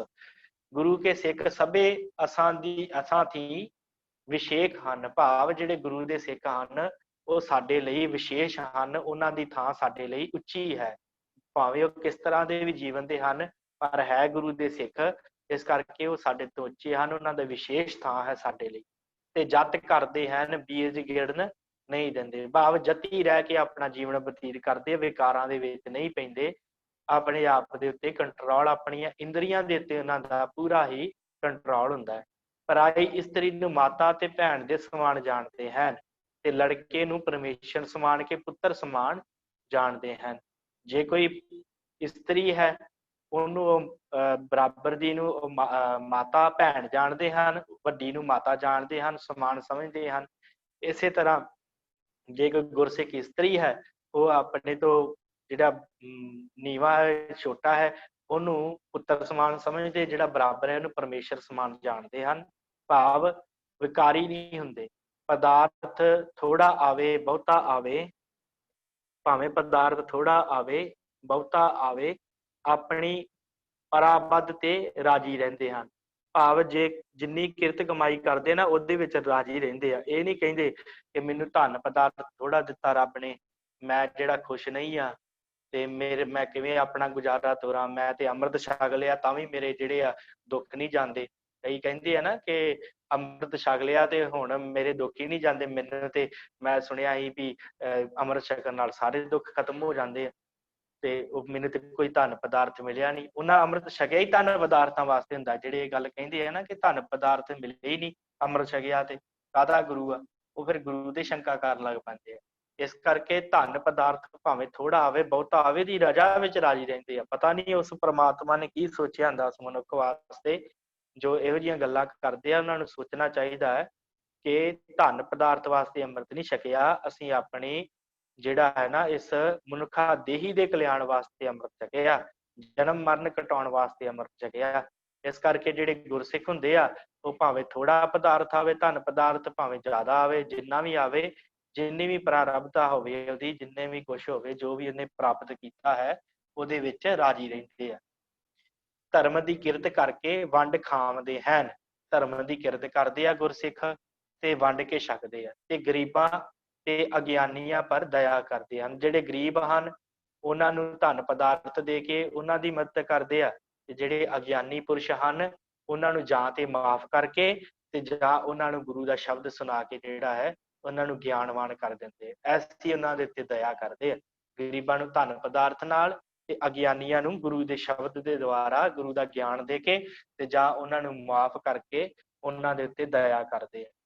ਆਪਣੇ ਗੁਰਾਂ ਦੇ ਧਰਮ ਤੇ ਦ੍ਰਿੜ ਰਹਿੰਦੇ ਹਨ। ਜਿਹੜਾ ਗੁਰੂ ਨੇ ਧਰਮ ਦਿੱਤਾ ਹੈ ਨਾ, ਗੁਰਸਿੱਖੀ ਧਰਮ ਇਹਦੇ ਵਿੱਚ ਪਰਪੱਖ ਰਹਿੰਦੇ ਆ, ਦ੍ਰਿੜ ਰਹਿੰਦੇ ਆ, ਇਹ ਨਹੀਂ ਭੁੱਲਦੇ। ਅੰਮ੍ਰਿਤ ਵੇਲੇ ਉੱਠ ਕੇ ਇਸ਼ਨਾਨ ਕਰਕੇ ਬਾਣੀ ਪੜ੍ਹਦੇ ਹਨ। ਅੰਮ੍ਰਿਤ ਵੇਲੇ ਉੱਠਦੇ ਆ, ਇਸ਼ਨਾਨ ਕਰਦੇ ਆ ਤੇ ਬਾਣੀ ਪੜ੍ਹਦੇ ਆ, ਸਿਮਰਨ ਕਰਦੇ ਆ ਤੇ ਪ੍ਰਸਾਦ ਗੁਰੂ ਕੇ ਨਿਮਿਤ ਦੇ ਕੇ ਖਾਵਦੇ ਹਨ। ਭਾਵ ਗੁਰੂ ਨੇ ਜਿਹੜਾ ਪ੍ਰਸ਼ਾਦਾ ਪਾਣੀ ਹੈ ਨਾ, ਸਭ ਤੋਂ ਪਹਿਲੇ ਗੁਰੂ ਅੱਗੇ ਅਰਦਾਸ ਕਰਦੇ ਕਿ ਇਹ ਧਨ ਪਦਾਰਥ ਜੋ ਪ੍ਰਸ਼ਾਦ ਆਪ ਜੀ ਨੇ ਦਿੱਤਾ ਹੈ, ਜੋ ਜਲ ਪਾਣੀ ਛਕਣ ਲੱਗੇ ਹੈ, ਵਾਹਿਗੁਰੂ ਤੇਰਾ ਹੈ ਤੇ ਕਿਰਪਾ ਕਰੋ ਛਕਣ ਦੀ ਆਗਿਆ ਬਖਸ਼ੋ। ਇਸ ਤਰ੍ਹਾਂ ਗੁਰੂ ਦੇ ਅੱਗੇ ਅਰਦਾਸ ਕਰਕੇ ਖਾਵਦੇ ਹਨ ਤੇ ਬਸਤਰ ਗੁਰੂ ਕੇ ਨਿਮਿਤ ਦੇ ਕੇ ਪਹਿਨਦੇ ਹਨ। ਭਾਵ ਜਦੋਂ ਕੋਈ ਕੱਪੜਾ ਪਹਿਨਣਾ ਉਦੋਂ ਵੀ ਕਹਿੰਦੇ ਆ ਗੁਰੂ ਇਹ ਵੀ ਤੇਰਾ ਹੀ ਦਿੱਤਾ ਹੋਇਆ ਹੈ। ਇਸ ਤਰ੍ਹਾਂ ਕਰਕੇ ਗੁਰੂ ਦਾ ਸ਼ੁਕਰ ਮਨਾਉਂਦੇ ਹੋਏ ਉਹ ਬਸਤਰ ਪਹਿਨਦੇ ਆ, ਕੱਪੜਾ ਪਹਿਨਦੇ ਆ ਤੇ ਗੁਰੂ ਕੇ ਸ਼ਬਦ ਨੂੰ ਅੱਠੇ ਪਹਿਰ ਵਿਚਾਰਦੇ ਹਨ। ਅੱਠੇ ਪਹਿਰ ਗੁਰੂ ਦੇ ਸ਼ਬਦ ਦੇ ਵਿੱਚ ਗੁਰੂ ਦੇ ਸ਼ਬਦ ਦੀ ਵਿਚਾਰ ਕਰਦੇ ਰਹਿੰਦੇ ਆ। ਕੋਈ ਨਾ ਕੋਈ ਗੁਰਬਾਣੀ ਦੀ ਭਗਤੀ ਮਨ ਚ ਧਾਰਨ ਕਰਕੇ ਉਹਦੇ ਫਿਰ ਵਿਚਾਰ ਵਾਰ-ਵਾਰ ਹਿਰਦੇ ਚ ਕਰਦੇ ਰਹਿੰਦੇ, ਸਾਰਾ ਦਿਨ ਕਰਦੇ ਰਹਿੰਦੇ ਆ ਕਿ ਅੱਜ ਗੁਰੂ ਸਾਹਿਬ ਨੇ ਮੁੱਖ ਵਾਕ ਜੋ ਬਖਸ਼ਿਸ਼ ਕੀਤਾ ਉਹਨੂੰ ਫਿਰ ਅੰਮ੍ਰਿਤ ਵੇਲੇ ਗੁਰੂ ਦੇ ਸ਼ਬਦ ਦਾ ਸੁਣ ਕੇ ਮੁੱਖ ਵਾਕ ਫਿਰ ਉਹਨੂੰ ਆਪਣੇ ਹਿਰਦੇ ਚ ਸਾਰਾ ਦਿਨ ਵਿਚਾਰਦੇ ਰਹਿੰਦੇ ਕਿ ਗੁਰੂ ਸਾਹਿਬ ਨੇ ਕਿਹਾ ਕੀ ਹੈ। ਇਸ ਤਰ੍ਹਾਂ ਕਰਕੇ ਅੱਠੇ ਪੈਰ ਜਿਹੜੇ ਗੁਰੂ ਦੇ ਸ਼ਬਦ ਨੂੰ ਉਹ ਵਿਚਾਰਦੇ ਰਹਿੰਦੇ ਆ ਤੇ ਧਰਮ ਦੀ ਕਿਰਤ ਕਰਕੇ ਦਸਵੰਧ ਗੁਰੂ ਕਾ ਕੱਢਦੇ ਹਨ। ਭਾਵ ਉਹ ਜਿਹੜੇ ਗੁਰਸਿੱਖ ਹਨ ਉਹ ਆਪਣੇ ਗੁਰੂ ਦੇ ਲਈ ਦਸਵੰਧ ਕੱਢਦੇ ਆ। ਜੋ ਗੁਰੂ ਦੀ ਬਖਸ਼ਿਸ਼ ਆ ਨਾ, ਜੋ ਮਾਇਆ ਧਨ ਪਦਾਰਥ, ਉਹਦੇ ਵਿੱਚੋਂ ਉਹ ਗੁਰੂ ਦੇ ਲਈ ਹੀ ਦਸਵੰਧ ਜਿਹੜਾ ਕੱਢ ਕੇ ਤੇ ਉਹਨਾਂ ਨੂੰ ਪਰਉਪਕਾਰੀ ਜੀਵਨ ਬਤੀਤ ਕਰਦੇ ਆ, ਉਹ ਅਸਲ ਦੇ ਵਿੱਚ ਗੁਰਸਿੱਖ ਹੁੰਦੇ ਆ। ਉਹਨਾਂ ਨੂੰ ਗੁਰਸਿੱਖ ਕਿਹਾ ਜਾਂਦਾ ਹੈ। ਸੋ ਆਪਾਂ ਅਗਲੀ ਪੌੜੀ ਵੀ ਵਿਚਾਰ ਲੈਣੇ, ਆਪਣੇ ਕੋਲ ਸਮਾਂ ਕਾਫੀ ਹੈ।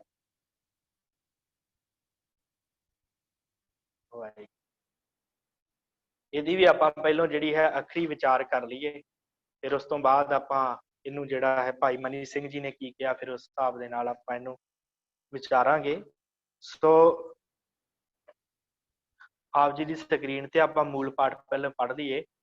ਸ਼ਬਦ ਸੁਰਤ ਲਿਵਲੀਨ ਹੋਏ, ਸਾਧ ਸੰਗਤ ਸੱਚ ਮੇਲ ਮਿਲਾਇਆ, ਹੁਕਮ ਰਜਾਈ ਚੱਲਣਾ, ਆਪ ਗਵਾਏ ਨਾ ਆਪ ਜਣਾਇਆ, ਗੁਰ ਉਪਦੇਸ਼ ਅਵੇਸ ਕਰ, ਪਰਉਪਕਾਰ ਆਚਾਰ ਲੁਭਾਇਆ, ਪਿਰਮ ਪਿਆਲਾ ਅਪਿਓ ਪੀ, ਸਹਿਜ ਸਮਾਈ ਅਜਰ ਜਰਾਇਆ, ਮਿੱਠਾ ਬੋਲਣ ਨਿਵ ਚੱਲਣ, ਹੱਥੋਂ ਦੇ ਕੇ ਭਲਾ ਮਨਾਇਆ, ਇੱਕ ਮਨ ਇੱਕ ਆਰਾਧਨਾ, ਦੁਬਦਾ ਦੂਜਾ ਭਾਉ ਮਿਟਾਇਆ, ਗੁਰਮੁਖ ਸੁਖ ਫਲ ਨਿਜ ਪਦ ਪਾਇਆ। ਹੁਣ ਗੁਰਮੁਖ ਹੈ ਕੌਣ?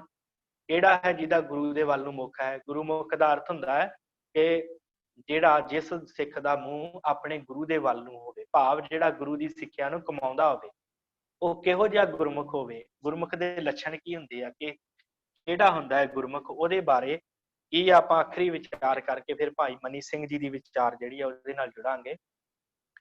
ਕਹਿੰਦੇ ਕਿ ਜਿਹੜੀ ਸ਼ਬਦ ਦੀ ਸੁਰਤ ਆ ਨਾ, ਸ਼ਬਦ ਸੁਰਤ ਲਿਵਲੀਨ ਹੋਏ, ਉਹਦੇ ਵਿੱਚ ਸਦਾ ਹੀ ਮਗਨ ਰਹਿੰਦੇ ਆ, ਸ਼ਬਦ ਦੇ ਵਿੱਚ ਸਦਾ ਹੀ ਮਗਨ ਰਹਿੰਦੇ ਆ, ਸੁਰਤ ਨੂੰ ਸ਼ਬਦ ਚ ਟਿਕਾ ਕੇ ਰੱਖਦੇ ਆ। ਸਾਧ ਸੰਗਤ ਸੱਚ ਮੇਲ ਮਿਲਾਇਆ, ਤੇ ਸੱਚੀ ਸਾਧ ਸੰਗਤ ਦੇ ਵਿੱਚ ਜਾ ਕੇ ਬੈਠਦੇ ਹਨ, ਉੱਥੇ ਮੇਲ ਕਰਦੇ ਹਨ, ਭਾਵ ਉੱਥੇ ਬੈਠ ਕੇ ਕੀਰਤਨ ਸੁਣਦੇ ਆ, ਸ਼ਬਦ ਪੜ੍ਹਦੇ ਆ, ਬਾਣੀ ਪੜ੍ਹਦੇ ਆ। ਹੁਣ ਫੇਰ ਇੱਥੇ ਸਾਧ ਸੰਗਤ ਦੀ ਗੱਲ ਆ ਗਈ ਕਿ ਸਾਧ ਸੰਗਤ ਦੇਖੋ ਕਿੰਨੀ ਮਹਾਨਤਾ ਹੈ ਸਾਧ ਸੰਗਤ ਦੀ, ਇਹ ਸਾਨੂੰ ਯਾਦ ਰੱਖਣਾ ਚਾਹੀਦਾ, ਕਿਉਂਕਿ ਵਿਕਾਰ ਸਾਧ ਸੰਗਤ ਵਿੱਚ ਗਿਆ ਹੀ ਖਤਮ ਹੁੰਦੇ ਆ, ਉਸ ਤਰ੍ਹਾਂ ਵਿਕਾਰ ਨਹੀਂ ਖਤਮ ਹੁੰਦੇ। ਸਾਧ ਸੰਗਤ ਵਿੱਚ ਜਾ ਕੇ ਉਹ ਮੇਲ ਮਨਾਉਂਦੇ ਆ, ਭਾਵ ਉੱਥੇ ਬੈਠ ਕੇ ਬਾਣੀ ਪੜ੍ਹਦੇ, ਸਿਮਰਨ ਕਰਦੇ ਆ। ਹੁਕਮ ਰਜਾਈ ਚੱਲਣਾ, ਆਪ ਗਵਾਏ ਨਾ ਆਪ ਜਣਾਇਆ, ਉਹ ਫਿਰ ਵਾਹਿਗੁਰੂ ਦੇ ਹੁਕਮ ਦੇ ਵਿੱਚ ਚੱਲਦੇ ਆ, ਉਹਦੀ ਰਜਾ ਦੇ ਵਿੱਚ ਚੱਲਦੇ ਆ, ਤੇ ਆਪਾ ਜਿਹੜਾ ਭਾਵ ਹੈ ਨਾ ਉਹ ਗਵਾ ਦਿੰਦੇ ਆ, ਆਪਣਾ ਆਪ ਨਹੀਂ ਜਣਾਉਂਦੇ, ਆਪਾ ਭਾਵ ਗਵਾ ਦਿੰਦੇ ਆ ਕਿ ਮੈਂ ਕਰ ਰਿਹਾ, ਇਹ ਸੁਰਤ ਮੈਂ ਜੋੜੀ ਹੈ, ਮੈਂ ਸਤ ਸੰਗਤ ਵਿੱਚ ਆਇਆ, ਉਹ ਇਹ ਗੱਲਾਂ ਛੱਡ ਦਿੰਦੇ ਆ, ਮੈਂ ਛੱਡ ਦਿੰਦੇ ਆ। ਉਹ ਫਿਰ ਕਹਿੰਦੇ ਵਾਹਿਗੁਰੂ ਤੂੰ ਹੀ ਕਿਰਪਾ ਕੀਤੀ ਤੇ ਮੈਂ ਸੰਗਤ ਚ ਆਇਆ, ਤੂੰ ਹੀ ਕਿਰਪਾ ਕੀਤੀ ਤੇ ਮੇਰੀ ਸੁਰਤ ਸ਼ਬਦ ਜੁੜੀ ਆ, ਤੂੰ ਹੀ ਕਿਰਪਾ ਕੀਤੀ ਤੇ ਮੈਂ ਇੱਥੇ ਬਰਤਨ ਵਰਤਾ ਰਿਹਾ, ਤੂੰ ਹੀ ਕਿਰਪਾ ਕੀਤੀ ਤੇ ਮੈਂ ਪ੍ਰਸ਼ਾਦੇ ਵਰਤਾ ਰਿਹਾ, ਤੂੰ ਹੀ ਕਿਰਪਾ ਕੀਤੀ ਤੇ ਮੈਂ ਦਾਲ ਪ੍ਰਸ਼ਾਦਾ ਵਰਤਾ ਰਿਹਾ, ਸੰਗਤ ਚ ਮੈਂ ਝਾੜੂ ਮਾਰ ਰਿਹਾ, ਤੇਰੀ ਕਿਰਪਾ ਹੈ। ਫਿਰ ਉਹ ਆਪ ਨਹੀਂ ਜਣਾਉਂਦੇ, ਉਹ ਆਪਾ ਜਿਹੜਾ ਹੈ ਉਹਨੂੰ ਨਹੀਂ ਜਣਾਉਂਦੇ, ਭਾਵ ਉਹ ਫਿਰ ਇਸ ਤਰ੍ਹਾਂ ਨਿਰਮਾਣ ਹੋ ਕੇ ਚੱਲਦੇ ਆ, ਨਿਮਰਤਾ ਦੇ ਵਿੱਚ ਚੱਲਦੇ ਆ, ਆਪਾ ਸਵਾਰ ਲੈਂਦੇ ਆ। ਫਿਰ ਗੁਰਸਿੱਖ ਹੁਕਮ ਦੇ ਵਿੱਚ ਚੱਲ ਕੇ ਆਪਾ ਸਵਾਰ ਕੇ ਫਿਰ ਉਹ ਉਚਾਈ ਨੂੰ ਜਾਂਦੇ ਆ, ਜਿਹੜੀ ਨਿਮਰਤਾ ਜਿਹੜੀ ਉਹ ਧਾਰਨ ਕਰ ਲੈਂਦੇ ਆ, ਸਾਰਾ ਕੁਝ ਗੁਰੂ ਨੂੰ ਜਾਣਦੇ। ਹੁਕਮ ਰਜਾਈ ਚੱਲਣਾ, ਆਪ ਗਵਾਏ ਤਾਂ ਆਪ ਜਣਾਇਆ, ਆਪਣੇ ਆਪ ਨੂੰ ਜਣਾਉਂਦੇ ਨਹੀਂ ਆ, ਜਿੰਨੀ ਮਰਜ਼ੀ ਸੇਵਾ ਕਰ ਲੈਣ, ਉਹ ਇਹ ਨਹੀਂ ਕਹਿੰਦੇ ਕਿ ਇਹ ਸੇਵਾ ਮੈਂ ਕੀਤੀ ਆ, ਇਹ ਸਾਰਾ ਕੁਝ ਮੈਂ ਹੀ ਕੀਤਾ, ਵਾਹਿਗੁਰੂ। ਸਵਾਲ ਆਇਆ, ਆਪਾਂ ਫਿਰ ਵਿਚਾਰਦੇ ਹਾਂ ਸ਼ਾਇਦ। ਸੋ ਉਹ ਜਿਹੜੇ ਗੁਰਸਿੱਖ ਆ ਉਹ ਫਿਰ ਆਪਾਂ ਨਹੀਂ ਜਣਾਉਂਦੇ, ਉਹ ਵਾਹਿਗੁਰੂ ਦੇ ਹੁਕਮ ਦੇ ਵਿੱਚ ਚੱਲਦੇ ਆ। ਜਿਵੇਂ ਗੁਰੂ ਕਹਿੰਦਾ ਹੈ ਤੇ ਉਵੇਂ ਹੀ ਉਹ ਕਰਦੇ ਆ। ਉਹ ਇਹ ਨਹੀਂ ਕਹਿੰਦੇ ਕਿ ਮੈਂ ਬੜੀ ਸੇਵਾ ਕੀਤੀ, ਅੱਜ ਮੈਂ ਸਾਰਾ ਦਿਨ ਸਿਮਰਨ ਕਰਦਾ ਰਿਹਾ, ਮੈਂ ਅੱਜ ਸਾਰਾ ਦਿਨ ਬਾਣੀ ਪੜ੍ਹਦਾ ਰਿਹਾ, ਮੈਂ ਵਾਹਿਗੁਰੂ ਸਿਮਰਨ ਬੜਾ ਕੀਤਾ ਅੱਜ, ਜਾਂ ਮੈਂ ਸੇਵਾ ਬੜੀ ਕੀਤੀ ਅੱਜ। ਇਸ ਤਰ੍ਹਾਂ ਨਹੀਂ ਉਹ ਕਹਿੰਦੇ। ਉਹ ਕਹਿੰਦੇ ਜਿੰਨੀ ਵਾਹਿਗੁਰੂ ਨੇ ਕਰਾ ਲਈ ਸੇਵਾ ਉਨੀ ਕੀਤੀ, ਜਿੰਨੀ ਉਹਨੇ ਬਾਣੀ ਪੜਾਉਣੀ ਸੀ ਉਨੀ ਪੜ੍ਹਾ ਲਈ, ਜਿੰਨਾ ਉਹਨੇ ਸਿਮਰਨ ਕਰਾਉਣਾ ਸੀ ਉਹਨਾਂ ਕਰਾ ਲਿਆ। ਆਪ ਨਹੀਂ ਜਣਾਉਂਦੇ, ਆਪਾਂ ਨਹੀਂ ਜਣਾਉਂਦੇ। ਗੁਰ ਉਪਦੇਸ਼ ਅਵੇਸ਼ ਕਰ, ਪਰਉਪਕਾਰ ਆਚਾਰ ਲੁਭਾਇਆ। ਗੁਰ ਉਪਦੇਸ਼ ਅਵੇਸ਼ ਕਰ, ਗੁਰੂ ਦਾ ਉਪਦੇਸ਼, ਆਵੇਸ਼ ਦਾ ਅਰਥ ਹੁੰਦਾ ਪ੍ਰਵੇਸ਼ ਕਰਨਾ, ਪ੍ਰਵੇਸ਼। ਜਿਵੇਂ ਕਿਸੇ ਚੀਜ਼ ਦੇ ਵਿੱਚ ਕੋਈ ਚੀਜ਼ ਮਿਲ ਜਾਣੀ, ਪ੍ਰਵੇਸ਼ ਕਰਨਾ। ਗੁਰੂ ਉਪਦੇਸ਼ ਪ੍ਰਵੇਸ਼ ਕਰ, ਗੁਰੂ ਦੇ ਉਪਦੇਸ਼ ਦੇ ਵਿੱਚ ਮਿਲ ਜਾਂਦੇ ਆ, ਪ੍ਰਵੇਸ਼ ਕਰ ਜਾਂਦੇ ਆ। ਗੁਰ ਉਪਦੇਸ਼ ਅਵੇਸ਼ ਕਰ, ਪਰਉਪਕਾਰ ਆਚਾਰ ਲੁਭਾਇਆ। ਫਿਰ ਉਹ ਪਰਉਪਕਾਰ ਦਾ, ਆਚਾਰ ਦਾ ਅਰਥ ਹੁੰਦਾ ਕੰਮ। ਫਿਰ ਉਹ ਪਰਉਪਕਾਰੀ ਕੰਮ ਜਿਹੜੇ ਆ ਉਹਨਾਂ ਨੂੰ ਲੁਭਾਏਮਾਨ ਕਰਦੇ ਆ। ਫਿਰ ਉਹ ਪਰਉਪਕਾਰ ਕਰਦੇ ਆ, ਜਿੱਥੇ ਵੀ ਜਾਂਦੇ ਆ ਉਹ ਆਪਣਾ ਪਰਉਪਕਾਰ ਨਹੀਂ ਛੱਡਦੇ। ਉਹ ਹਰ ਮਾੜੇ ਨਾਲ, ਹਰ ਚੰਗੇ ਦੇ ਨਾਲ ਪਰਉਪਕਾਰੀ ਜੀਵਨ ਜਿਹੜਾ ਬਤੀਤ ਕਰਦੇ ਆ। ਹਰ ਕਿਸੇ ਦਾ ਭਲਾ ਕਰਦੇ ਆ, ਹਰ ਕਿਸੇ ਨੂੰ ਪਿਆਰ ਨਾਲ ਬੁਲਾਉਂਦੇ ਆ। ਇਸ ਤਰ੍ਹਾਂ ਦਾ ਉਹਨਾਂ ਦਾ ਪਰਉਪਕਾਰੀ ਜੀਵਨ ਹੁੰਦਾ ਹੈ। ਉਹ ਗੁਰੂ ਦਾ ਉਪਦੇਸ਼ ਹਿਰਦੇ 'ਚ ਵਸਾ ਕੇ ਚੱਲਦੇ ਆ। ਪਿਰਮ ਪਿਆਲਾ ਅਪਿਓ ਪੀ, ਸਹਿਜ ਸਮਾਈ ਅਜਰ ਜਰਾਇਆ। ਪਿਰਮ ਪਿਆਲਾ ਅਪਿਓ ਪੀ, ਪਿਰਮ ਪਿਆਲਾ ਪਿਆਰੇ ਦੇ ਅੰਮ੍ਰਿਤ ਦਾ ਪਿਆਲਾ ਪੀ ਕੇ, ਭਾਵ ਸਹਿਜ ਪਦ ਵਿਖੇ ਉਹਨਾਂ ਦੀ ਸੁਰਤ ਜੁੜ ਜਾਂਦੀ ਹੈ। ਨਾਮ ਦਾ ਅੰਮ੍ਰਿਤ ਪਿਆਲਾ ਉਹ ਪੀ ਲੈਂਦੇ ਆ। ਪਿਰਮ ਪਿਆਲਾ ਅਪਿਓ ਪੀ, ਸਹਿਜ ਸਮਾਈ ਅਜਰ ਜਰਾਇਆ। ਫਿਰ ਸਹਿਜ ਸਮਾ ਜਾਂਦੇ, ਸਹਿਜ ਦੇ ਵਿੱਚ ਉਹਨਾਂ ਦੀ ਸੁਰਤ ਜੁੜ ਜਾਂਦੀ ਹੈ, ਸਹਿਜ ਉਹਨਾਂ ਦੇ ਜੀਵਨ 'ਚ ਆ ਜਾਂਦਾ ਹੈ। ਉਹ ਸਹਿਜ ਨਾਲ ਗੱਲ ਕਰਦੇ ਆ, ਪਿਆਰ ਨਾਲ ਹਰ ਕਿਸੇ ਨੂੰ ਬੁਲਾਉਂਦੇ ਆ, ਪਿਆਰ ਨਾਲ ਗੱਲ ਕਰਦੇ ਆ, ਹਰ ਕਿਸੇ ਦੀ ਗੱਲ ਬੜੇ ਧਿਆਨ ਨਾਲ ਸੁਣਦੇ ਆ, ਹਰ ਕਿਸੇ ਨੂੰ ਬੜੇ ਪਿਆਰ ਦੇ ਨਾਲ ਜਿਹੜੀ ਗੱਲ ਕਹਿੰਦੇ ਆ, ਹਰ ਕਿਸੇ ਨੂੰ ਬੜੇ ਸੁੰਦਰ ਤਰੀਕੇ ਨਾਲ ਸਮਝਾਉਂਦੇ। ਉਹਨਾਂ ਦੇ ਚੱਲਣ ਦੇ ਵਿੱਚ, ਉਹਨਾਂ ਦੇ ਬੋਲਣ ਦੇ ਵਿੱਚ, ਉਹਨਾਂ ਦੇ ਖਾਣ ਦੇ ਵਿੱਚ, ਉਹਨਾਂ ਦੇ ਪਹਿਨਣ ਦੇ ਵਿੱਚ, ਹਰ ਕੰਮ ਦੇ ਵਿੱਚ ਉਹਨਾਂ ਦਾ ਸਹਿਜ ਆ ਜਾਂਦਾ, ਸਹਿਜ ਵਿੱਚ ਸਮਾ ਜਾਂਦੇ। ਅਜਰ ਜਰਾਇਆ, ਫਿਰ ਵੀ ਜਿਹੜਾ ਸ਼ਬਦ ਹੁੰਦਾ ਹੈ ਨਾ, ਸ਼ਬਦ, ਉਹਨਾਂ ਦੀ ਸੁਰਤ ਜਿਸ ਜਗ੍ਹਾ ਤੇ ਪਹੁੰਚੀ ਹੁੰਦੀ ਆ ਉੱਥੇ ਫਿਰ ਜਨਾਉਂਦੇ ਨਹੀਂ, ਅਜਰ ਨੂੰ ਜਰ ਲੈਂਦੇ ਆ। ਕਿਉਂਕਿ ਗੁਰੂ ਦਾ ਸ਼ਬਦ ਐਸਾ ਹੈ ਕਿ ਉੱਥੇ ਫਿਰ ਰਿੱਧੀਆਂ ਸਿੱਧੀਆਂ ਵੀ ਪ੍ਰਾਪਤ ਹੋ ਜਾਂਦੀਆਂ।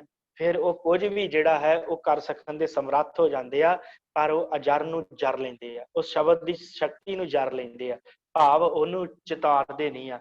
ਉਹ ਸਿੱਧਾਂ ਵਾਂਗੂ ਜਾਂ ਜੋਗੀਆਂ ਵਾਂਗੂ ਇਹ ਨਹੀਂ ਕਿਸੇ ਨੂੰ ਵਰ ਦੇਤਾ, ਕਿਸੇ ਨੂੰ ਸ਼ਰਾਪ ਦੇਤਾ, ਇਸ ਤਰ੍ਹਾਂ ਨਹੀਂ ਉਹ ਕਰਦੇ। ਉਹ ਫਿਰ ਉਸ ਸ਼ਬਦ ਨੂੰ ਜਰ ਲੈਂਦੇ ਹਿਰਦੇ ਵਿੱਚ। ਉਹ ਫਿਰ ਇਸ ਤਰ੍ਹਾਂ ਦਾ ਆਪਣਾ ਜੀਵਨ ਬਣਾ ਲੈਂਦੇ ਆ ਕਿ ਉਹਨਾਂ ਨੂੰ ਪਤਾ ਲੱਗ ਜਾਂਦਾ ਸਾਰਾ ਕੁਝ ਹੁਕਮ ਦੇ ਵਿੱਚ ਆ। ਇਸ ਕਰਕੇ ਉਸ ਸ਼ਕਤੀ ਨੂੰ ਜਿਹੜੀ ਸ਼ਬਦ ਵੱਲੋਂ ਪ੍ਰਾਪਤ ਹੁੰਦੀ ਆ, ਉਸ ਸ਼ਕਤੀ ਨੂੰ, ਅਜਰ ਸ਼ਕਤੀ ਜਿਹੜੀ ਜਰੀ ਨਹੀਂ ਜਾ ਸਕਦੀ, ਉਹਨੂੰ ਜਰਾਇਆ, ਉਹਨੂੰ ਜਰ ਲੈਂਦੇ ਆ। ਮਿੱਠਾ ਬੋਲਣ ਨਿਵ ਚੱਲਣ, ਹੱਥੋਂ ਦੇ ਕੇ ਭਲਾ ਮਨਾਇਆ। ਫਿਰ ਉਹ ਮਿੱਠਾ ਬੋਲਦੇ ਹਰ ਕਿਸੇ ਨਾਲ, ਕਿਸੇ ਨੂੰ ਅਪ ਸ਼ਬਦ ਨਹੀਂ ਬੋਲਦੇ, ਮਿੱਠਾ ਬੋਲ ਕੇ ਜਿਹੜਾ ਜੀਵਨ ਆਪਣਾ ਬਤੀਤ ਕਰਦੇ, ਹਰ ਕਿਸੇ ਨਾਲ ਮਿੱਠਾ ਬੋਲ ਕੇ ਗੱਲ ਕਰਦੇ ਆ, ਪਿਆਰ ਨਾਲ ਬੋਲ ਕੇ ਗੱਲ ਕਰਦੇ ਆ, ਤੂੰ ਤੂੰ ਕਹਿ ਕੇ ਨਹੀਂ, ਜੀ ਜੀ ਕਹਿ ਕੇ ਗੱਲ ਕਰਦੇ ਆ, ਭਾਈ ਸਾਹਿਬ ਕਹਿ ਕੇ ਗੱਲ ਕਰਦੇ ਆ। ਮਿੱਠਾ ਬੋਲਣ, ਨਿਵ ਚੱਲਣ, ਨਿਵ ਕੇ ਚੱਲਦੇ ਆ ਗੁਰਸਿੱਖਾਂ ਦੇ ਅੱਗੇ। ਇਹ ਨਹੀਂ ਕਿ ਹੰਕਾਰ ਦੇ ਨਾਲ ਚੱਲਦੇ ਕਿ ਹੁਣ ਸਾਨੂੰ ਸਾਰਾ ਕੁਝ ਦੀ ਪ੍ਰਾਪਤੀ ਹੋ ਗਈ ਆ ਤੇ ਇੱਕ ਤਾਣ ਕੇ ਚੱਲਦੇ ਆ। ਨਹੀਂ, ਉਹ ਨਿਵ ਕੇ ਚੱਲਦੇ ਆ ਕਿ ਇਹ ਜਿਹੜੀ ਸ਼ਕਤੀ ਆ, ਇਹ ਜੋ ਵੀ ਸਤਿਗੁਰਾਂ ਨੇ ਸੁਰਤ ਦੀ ਸ਼ਕਤੀ ਦਿੱਤੀ ਆ, ਉਹ ਸਤਿਗੁਰਾਂ ਦੀ ਕਿਰਪਾ ਦੁਆਰਾ ਪ੍ਰਾਪਤ ਹੋਈ ਹੈ। ਇਹਦੇ ਵਿੱਚ ਮੇਰਾ ਕੋਈ ਆਪਣਾ ਰੋਲ ਨਹੀਂ। ਇਸ ਕਰਕੇ ਉਹ ਆਪਣਾ ਆਪ ਜਨਾਉਂਦੇ ਨਹੀਂ ਆ ਤੇ ਨਿਵ ਕੇ ਚੱਲਦੇ ਆ ਤੇ ਮਿੱਠਾ ਬੋਲਦੇ ਸਾਰਿਆਂ ਨਾਲ। ਨਿਵ ਚੱਲਣ, ਹੱਥੋਂ ਦੇ ਕੇ ਭਲਾ ਮਨਾਇਆ। ਫਿਰ ਆਪਣੇ ਹੱਥੋਂ ਜਿਹੜੀ ਕਿਰਤ ਕਮਾਈ ਕੀਤੀ ਹੁੰਦੀ ਆ, ਉਹ ਆਪਣੀ ਕਿਰਤ ਕਮਾਈ ਤੋਂ ਜਿਹੜਾ ਹੈ ਨਾ ਹੱਥੋਂ ਦੇ ਕੇ ਭਲਾ ਮਨਾਉਂਦੇ ਆ, ਭਾਵ ਦੂਸਰਿਆਂ ਨੂੰ, ਜੋ ਜੇ ਕਿਸੇ ਨੂੰ ਲੋੜਵੰਦ ਨੂੰ ਦੇ ਕੇ ਤੇ ਭਲਾ ਮਨਾਉਂਦੇ ਕਿ ਭਾਈ ਤੇਰਾ ਭਲਾ ਹੋਵੇ, ਤੂੰ ਖੁਸ਼ ਰਹਿ। ਇਸ ਤਰ੍ਹਾਂ ਕਰਕੇ ਉਹ ਆਪਣਾ ਜੀਵਨ ਜਿਹੜਾ ਬਤੀਤ ਕਰਦੇ ਆ। ਇੱਕ ਮਨ ਇੱਕ ਆਰਾਧਨਾ, ਦੁਬਦਾ ਦੂਜਾ ਭਾਵ ਮਿਟਾਇਆ।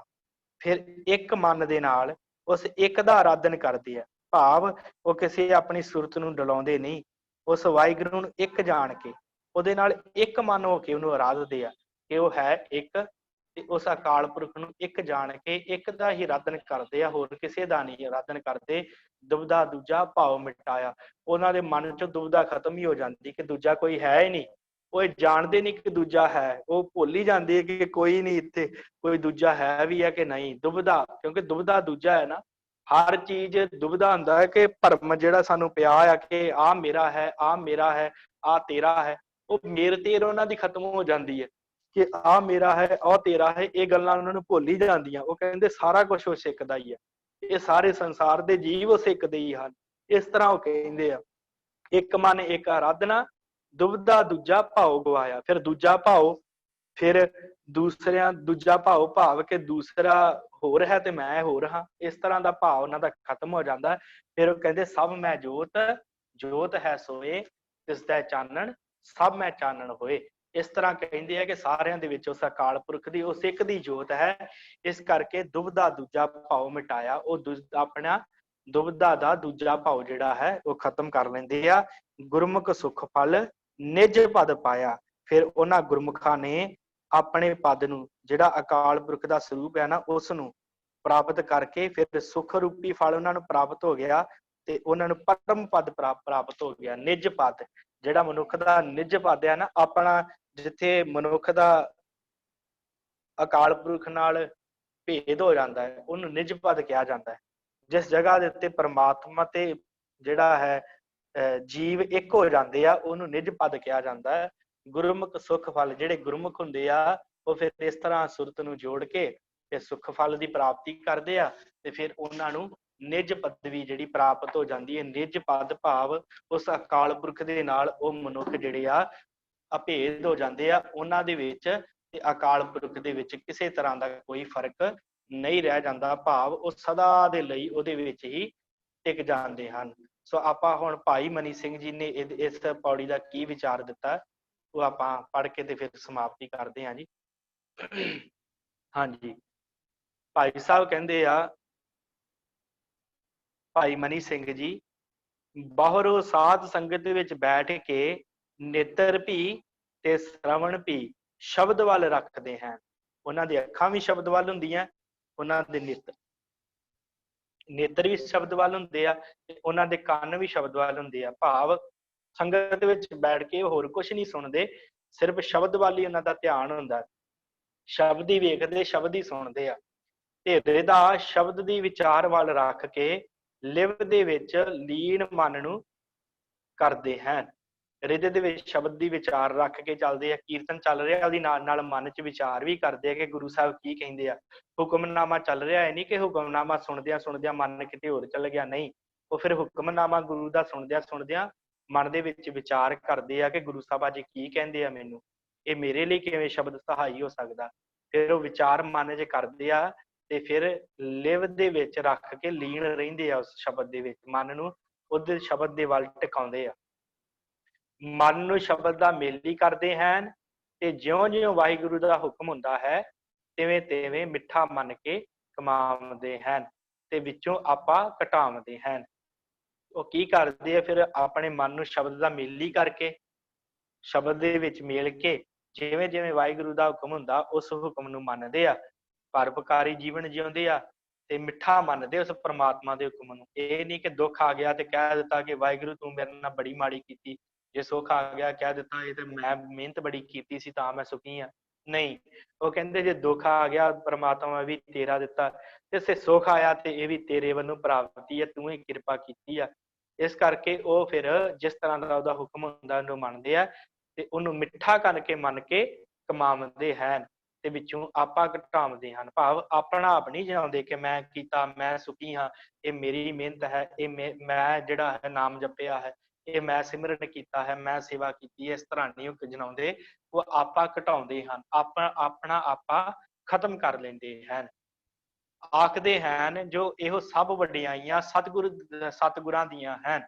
ਜਿੰਨੀਆਂ ਵਡਿਆਈਆਂ ਦਿੱਤੀਆਂ ਇਹ ਸਾਰੀਆਂ ਸਤਿਗੁਰਾਂ ਦੀਆਂ ਦਿੱਤੀਆਂ। ਧਨ ਪਦਾਰਥ ਦਿੱਤਾ ਹੈ ਸਤਿਗੁਰੂ ਨੇ, ਪਰਿਵਾਰ ਚੰਗਾ ਦਿੱਤਾ ਹੈ ਸਤਿਗੁਰੂ ਨੇ ਦਿੱਤਾ, ਅੰਮ੍ਰਿਤਧਾਰੀ ਜੀਵਨ ਦਿੱਤਾ ਸਤਿਗੁਰਾਂ ਨੇ ਦਿੱਤਾ, ਅੰਮ੍ਰਿਤ ਵੇਲੇ ਦੀ ਦਾਤ ਦਿੱਤੀ ਸਤਿਗੁਰੂ ਨੇ ਦਿੱਤੀ, ਸੇਵਾ ਦੀ ਦਾਤ ਦਿੱਤੀ ਸਤਿਗੁਰੂ ਨੇ ਦਿੱਤੀ, ਗੁਰਦੁਆਰੇ ਦੀ ਰੋਜ਼ ਦੀ ਸੰਗਤ ਦਿੱਤੀ ਸਤਿਗੁਰੂ ਨੇ ਦਿੱਤੀ। ਇਸ ਤਰ੍ਹਾਂ ਕਹਿੰਦੇ ਆ, ਆਖਦੇ ਆ ਨੇ ਸਭ ਵਡਿਆਈਆਂ ਸਤਿਗੁਰੂ ਦੀਆਂ ਹਨ, ਅਸੀਂ ਮਹਾ ਨੀਚ ਹਾਂ। ਇਹ ਨਹੀਂ ਕਹਿੰਦੇ, ਉਹ ਕਹਿੰਦੇ ਸਾਡੇ ਤੇ ਕੋਈ ਗੱਲ ਹੀ ਨਹੀਂ ਸੀ, ਅਸੀਂ ਤੇ ਹੈ ਹੀ ਬੜੇ ਨੀਚ ਸੀ, ਅਸੀਂ ਤੇ ਬੜੇ ਨੀਚ ਸਾਂ ਕਿ ਸਾਡਾ ਇੰਨਾ ਮਾੜਾ ਜੀਵਨ ਸੀ, ਅਸੀਂ ਤੇ ਸਾਨੂੰ ਤੇ ਪਤਾ ਹੀ ਨਹੀਂ ਇਸ ਸ਼ਬਦ ਹੁੰਦਾ ਕੀ ਹੈ, ਪਰ ਇਹ ਤੇ ਸਤਿਗੁਰਾਂ ਨੇ ਕਿਰਪਾ ਕੀਤੀ ਹੈ ਨਾ। ਇਹ ਤਾਂ ਸਤਿਗੁਰਾਂ ਨੇ ਐਸੀ ਕਿਰਪਾ ਕਰਕੇ ਸ਼ਬਦ ਦੇ ਵਿੱਚ ਲਾਇਆ। ਇਹ ਤਾਂ ਸਤਿਗੁਰਾਂ ਦੀਆਂ ਵਡਿਆਈਆਂ ਹਨ, ਜਿਨ੍ਹਾਂ ਇਹਨਾਂ ਮਾੜੇ ਨੀਚ ਵਾਲਿਆਂ ਨੂੰ, ਜੀਵਨ ਵਾਲਿਆਂ ਨੂੰ ਚੁੱਕ ਕੇ ਨੀਚੋਂ ਊਚ ਕਰੇ ਮੇਰਾ ਗੋਬਿੰਦ, ਕਾਹੂ ਤੇ ਨਾ ਡਰੇ। ਉਹਨੇ ਪਤਾ ਨਹੀਂ ਕਿਹੜੇ ਵੇਲੇ ਕਿਸ ਮਨੁੱਖ ਦੇ ਉੱਤੇ ਕਿਰਪਾ ਕਰਕੇ ਤੇ ਉਹਨੂੰ ਨੀਚ ਨੂੰ ਤਾਂ ਚੁੱਕ ਦੇਣਾ ਹੈ, ਉਹਨੂੰ ਉਸ ਨੀਚ ਨੂੰ ਉਹਦਾ ਜੀਵਨ ਜਿਹੜਾ ਚੜ੍ਹਦੀ ਕਲਾ ਵਾਲਾ ਕਰ ਦੇਣਾ ਹੈ। ਇਸ ਕਰਕੇ ਉਹ ਕਹਿੰਦੇ ਅਸੀਂ ਤੇ ਮਹਾ ਨੀਚ ਹਾਂ, ਸਾਡਾ ਕੀ ਹੈ, ਇਹ ਤੇ ਗੁਰੂ ਦੀ ਵਡਿਆਈ ਹੈ ਜੋ ਗੁਰੂ ਇੰਨੀ ਕਿਰਪਾ ਕਰਦਾ ਹੈ। ਜੋ ਇਹ ਸਰੀਰ ਛਿਣ ਭੰਗਰ ਥੀ ਪਰਉਪਕਾਰ ਹੋਏ ਆਵੇ, ਸੋਈ ਸਾਨੂੰ ਲਾਭ ਹੈ। ਉਹ ਕਹਿੰਦੇ ਕਿ ਸਰੀਰ ਤੇ ਖਤਮ ਹੋ ਜਾਣਾ, ਛਿਣ ਭੰਗਰ ਹੈ, ਅੱਜ ਸਰੀਰ ਹੈ, ਕੱਲ ਨੂੰ ਪਤਾ ਨਹੀਂ ਸਵਾਸ ਸੌਣ ਸਰੀਰ ਹੋਵੇ ਕਿ ਨਾ ਹੋਵੇ। ਇਸ ਕਰਕੇ ਉਹ ਆਪਣਾ ਪਰਉਪਕਾਰੀ ਜੀਵਨ ਜਿਉਂਦੇ ਆ। ਪਰਉਪਕਾਰ ਹੋਏ ਆਵੇ ਸਾਨੂੰ, ਸੋਈ ਸਾਨੂੰ ਲਾਭ। ਉਹ ਕਹਿੰਦੇ ਸਾਨੂੰ ਕੋਈ ਪਰਉਪਕਾਰ ਵਾਲਾ ਕਾਰਜ ਮਿਲ ਜਾਵੇ ਤੇ ਅਸੀਂ ਉਹ ਪਰਉਪਕਾਰ ਕਰੀਏ ਤੇ ਉਸ ਪਰਉਪਕਾਰ ਦੇ ਨਾਲ ਜਿਹੜਾ ਸਾਡਾ ਭਲਾ ਹੋਵੇ, ਸਾਨੂੰ ਲਾਭ ਪ੍ਰਾਪਤ ਹੋਏ। ਵਾਹਿਗੁਰੂ ਕਾ ਸ਼ਬਦ ਅੰਮ੍ਰਿਤ ਕਾ ਪਿਆਲਾ ਹੈ। ਜੋ ਅਕਾਲ ਪੁਰਖ ਦਾ ਵਾਹਿਗੁਰੂ ਦਾ ਸ਼ਬਦ ਹੈ ਨਾ, ਉਹ ਅੰਮ੍ਰਿਤ ਦਾ ਪਿਆਲਾ ਹੈ। ਸਭ ਜੋਗ ਵੈਰਾਗ ਇਸੇ ਵਿੱਚ ਹਨ। ਸਾਰਾ ਜੋਗ, ਜੋਗ ਮਤ ਕਿੰਨੇ ਉਹ ਕਰਦੇ ਆ ਨਾ, ਕਿੰਨੇ ਆਸਣ ਧਾਰਨ ਕਰਦੇ ਆ ਜੋਗੀ ਵੈਰਾਗੀ ਜਿਹੜੇ, ਉਹ ਕਿੰਨਾ ਵੈਰਾਗ ਕਰਦੇ ਆ, ਸਾਰਾ ਕੁਝ ਘਰ ਘਾੜ ਛੱਡ ਕੇ ਚਲ ਜਾਂਦੇ ਆ। ਪਰ ਸਤਿਗੁਰੂ ਸੱਚੇ ਪਾਤਸ਼ਾਹ ਜੀ ਦਾ ਜਿਹੜਾ ਨਾਮ ਹੈ ਨਾ, ਵਾਹਿਗੁਰੂ ਸ਼ਬਦ ਜਿਹੜਾ ਹੈ, ਉਹੀ ਅੰਮ੍ਰਿਤ ਦਾ ਪਿਆਲਾ। ਇਹਦੇ ਵਿੱਚ ਹੀ ਜੋਗ ਹੈ ਸਿੱਖ ਦੇ ਲਈ, ਇਹਦੇ ਵਿੱਚ ਹੀ ਵੈਰਾਗ ਹੈ। ਇਸ ਪਿਆਲੇ ਨੂੰ ਪੀ ਕੇ ਕਾਮ ਕ੍ਰੋਧ ਨੂੰ ਜਾਰਦੇ ਹਨ, ਕਿਸੇ ਨੂੰ ਫਿੱਕਾ ਨਹੀਂ ਬੋਲਦੇ। ਇਸ ਅੰਮ੍ਰਿਤ ਪਿਆਲੇ ਨੂੰ ਪੀ ਕੇ ਜਿਹੜੇ ਗੁਰਮੁਖ ਹੁੰਦੇ ਆ, ਉਹ ਕਾਮ ਕ੍ਰੋਧ ਨੂੰ ਆਪਣੇ ਮਨ ਦੇ ਵਿੱਚ ਨਹੀਂ ਆਉਣ ਦਿੰਦੇ, ਉਹਨੂੰ ਜਰਦੇ ਆ, ਭਾਵ ਉਹਨਾਂ ਦੇ ਉੱਤੇ ਕੰਟਰੋਲ ਕਰਦੇ ਆ। ਫਿਰ ਕਾਮ ਨੂੰ ਉਹ ਜਿਹੜਾ ਹੈ ਨਾ, ਉਹਦੇ ਉੱਤੇ ਕੰਟਰੋਲ ਕਰਦੇ ਆ, ਤੇ ਫਿਰ ਉਹ ਜਿਹੜਾ ਹੈ ਉਹਨਾਂ ਨੂੰ ਕਾਮ ਤੰਗ ਨਹੀਂ ਕਰਦਾ। ਫਿਰ ਜਿਹੜਾ ਕ੍ਰੋਧ, ਉਹਦੇ ਉੱਤੇ ਕੰਟਰੋਲ ਕਰਦੇ, ਇਹਨੂੰ ਤਾਕਤ ਬਣਾਉਂਦੇ ਕ੍ਰੋਧ ਨੂੰ ਆਪਣੀ, ਤਾਂ ਕਿ ਉਹ ਕਿਸੇ ਵੈਰੀਆਂ ਦੇ ਨਾਲ ਜੰਗ ਦੇ ਧਰਮ ਦੇ ਲਈ ਲੜ ਸਕਣ। ਕਾਮ ਕ੍ਰੋਧ ਨੂੰ ਜਰਦੇ ਹਨ, ਕਿਸੇ ਨੂੰ ਫਿੱਕਾ ਨਹੀਂ ਬੋਲਦੇ, ਕਿਸੇ ਦਾ ਮਨ ਨਹੀਂ ਦਿਖਾਉਂਦੇ ਫਿੱਕਾ ਬੋਲ ਕੇ। ਇਸ ਤਰ੍ਹਾਂ ਦਾ ਉਹਨਾਂ ਦਾ ਗੁਰਮੁਖਾਂ ਦਾ ਜੀਵਨ ਹੁੰਦਾ ਹੈ। ਸਭ ਦੇ ਨਾਲ ਮਿੱਠਾ ਬੋਲਦੇ ਹਨ ਤੇ ਨਿਵ ਚੱਲਦੇ ਹਨ, ਤੇ ਧਰਮ ਦੀ ਕਿਰਤ ਕਰਕੇ ਵੰਡ ਖਾਂਦੇ ਹਨ। ਸਾਰਿਆਂ ਦੇ ਨਾਲ ਮਿੱਠਾ ਬੋਲਦੇ ਆ ਤੇ ਨਿਵ ਕੇ ਚੱਲਦੇ ਆ, ਆਪਾਂ ਨਹੀਂ ਜਨਾਉਂਦੇ। ਇਹ ਨਹੀਂ ਕਹਿੰਦੇ ਕਿ ਮੈਂ ਬੜਾ ਵੱਡਾ ਗੁਰਸਿੱਖ ਹਾਂ, ਇਸ ਤਰ੍ਹਾਂ ਦੀ ਗੱਲ ਨਹੀਂ ਉਹ ਕਰਦੇ, ਸਗੋਂ ਨਿਵ ਕੇ ਚੱਲਦੇ ਆ ਕਿ ਮੈਂ ਤੇ ਸਾਰਿਆਂ ਦੀ ਚਰਨਾਂ ਦੀ ਧੂੜ ਹਾਂ। ਇਸ ਤਰ੍ਹਾਂ ਕਰਕੇ ਉਹ ਨੀਵੇਂ ਹੋ ਕੇ ਚੱਲਦੇ ਆ, ਧਰਮ ਦੀ ਕਿਰਤ ਜਿਹੜੀ ਹੈ ਉਹ ਕਰਦੇ ਆ ਤੇ ਵੰਡ ਕੇ ਖਾਂਦੇ ਹਨ। ਤੇ ਵੰਡ ਕੇ ਖਾਂਦੇ ਆ ਉਹ ਸਾਰਿਆਂ ਨੂੰ, ਭਾਵ ਜਿਹਦੀ ਲੋੜਵੰਦ ਹੁੰਦਾ ਹੈ ਉਹਨੂੰ ਵਰਤਾ ਕੇ ਫਿਰ ਆਪ ਛਕਦੇ ਆ। ਤੇ ਇੰਦਰੀਆਂ ਨੂੰ ਸੰਕੋਚ ਕੇ, ਵਾਸ਼ਨਾ ਨੂੰ ਰੋਕ ਕੇ, ਗੁਰੂ ਦਾ ਸ਼ਬਦ ਸੁਣ ਕੇ ਪੜ੍ਹਦੇ ਹਨ। ਇੰਦਰੀਆਂ ਦੇ ਉੱਤੇ ਉਹਨਾਂ ਦਾ ਕੰਟਰੋਲ ਹੁੰਦਾ ਹੈ, ਵਾਸ਼ਨਾਵਾਂ ਨੂੰ ਮਨ ਵੱਲ ਵਿੱਚ ਆਉਣ ਤੋਂ ਰੋਕਦੇ ਆ। ਗੁਰ ਦਿਖਲਾਈ ਮੋਰੀ ਜਿਸ ਮਿਰਗ ਪੜਤ ਹੈ ਚੋਰੀ। ਉਹਨਾਂ ਨੂੰ ਪਤਾ ਲੱਗ ਜਾਂਦਾ ਕਿ ਕਿਹੜੇ ਪਾਸਿਓਂ ਜਿਹੜੀਆਂ ਕਾਮ ਵਾਸ਼ਨਾਵਾਂ ਆ ਰਹੀਆਂ, ਫਿਰ ਉਹਨਾਂ ਨੂੰ ਮੋਰੀ ਪਤਾ ਲੱਗ ਜਾਂਦੀ ਹੈ ਗੁਰੂ ਦੇ ਸ਼ਬਦ ਦੁਆਰਾ। ਗੁਰ ਦਿਖਲਾਈ ਮੋਰੀ ਜਿਤ ਮਿਰਗ ਪਰਤ ਹੈ ਚੋਰੀ, ਕਿ ਕਿਹੜੇ ਪਾਸਿਓਂ ਮਿਰਗ ਰੂਪੀ ਵਿਕਾਰ ਆ ਰਹੇ ਆ। ਫਿਰ ਉਸ ਮੋਰੀ ਨੂੰ ਉਹ ਬੰਦ ਕਰਦੇ ਆ, ਮਨ ਦੀ ਨੂੰ ਸੰਕੋਚ ਕਰਦੇ ਆ, ਵਾਸ਼ਨਾਵਾਂ ਨੂੰ ਰੋਕਦੇ ਆ। ਗੁਰੂ ਕਾ ਸ਼ਬਦ ਸੁਣ ਕੇ ਪੜ੍ਹਦੇ ਹਨ, ਗੁਰੂ ਦੇ ਸ਼ਬਦ ਵਿੱਚ ਲੱਗੇ ਰਹਿੰਦੇ ਆ, ਪੜ੍ਹਦੇ ਵੀ ਹਨ ਗੁਰੂ ਦਾ ਸ਼ਬਦ, ਸੁਣਦੇ ਵੀ ਹਨ ਗੁਰੂ ਦਾ ਸ਼ਬਦ।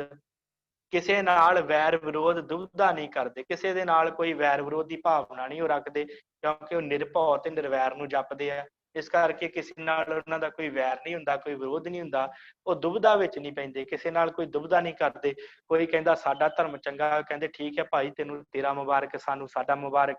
ਉਹ ਦੁਬਦਾ ਨਹੀਂ ਕਰਦੇ। ਕੋਈ ਕਹਿੰਦਾ ਕਿ ਮੈਂ ਚੰਗਾ ਹਾਂ, ਤੁਸੀਂ ਮਾੜੇ ਹੋ, ਤੇ ਉਹ ਕਹਿੰਦੇ ਠੀਕ ਹੈ ਭਾਈ, ਤੂੰ ਆਪਣੀ ਜਗ੍ਹਾ ਚੰਗਾ ਹੋਏਗਾ, ਤੈਨੂੰ ਤੇਰਾ ਮੁਬਾਰਕ, ਤੂੰ ਖੁਸ਼ ਰਹਿ, ਸਾਨੂੰ ਆਪਣੀ ਜਗ੍ਹਾ ਤੇ ਖੁਸ਼ ਰਹਿਣ ਦੇ। ਇਸ ਤਰ੍ਹਾਂ ਉਹ ਦੁਬਦਾ ਨਹੀਂ ਕਰਦੇ, ਕਿਸੇ ਦੇ ਨਾਲ ਵੈਰ ਵਿਰੋਧ ਨਹੀਂ ਕਰਦੇ।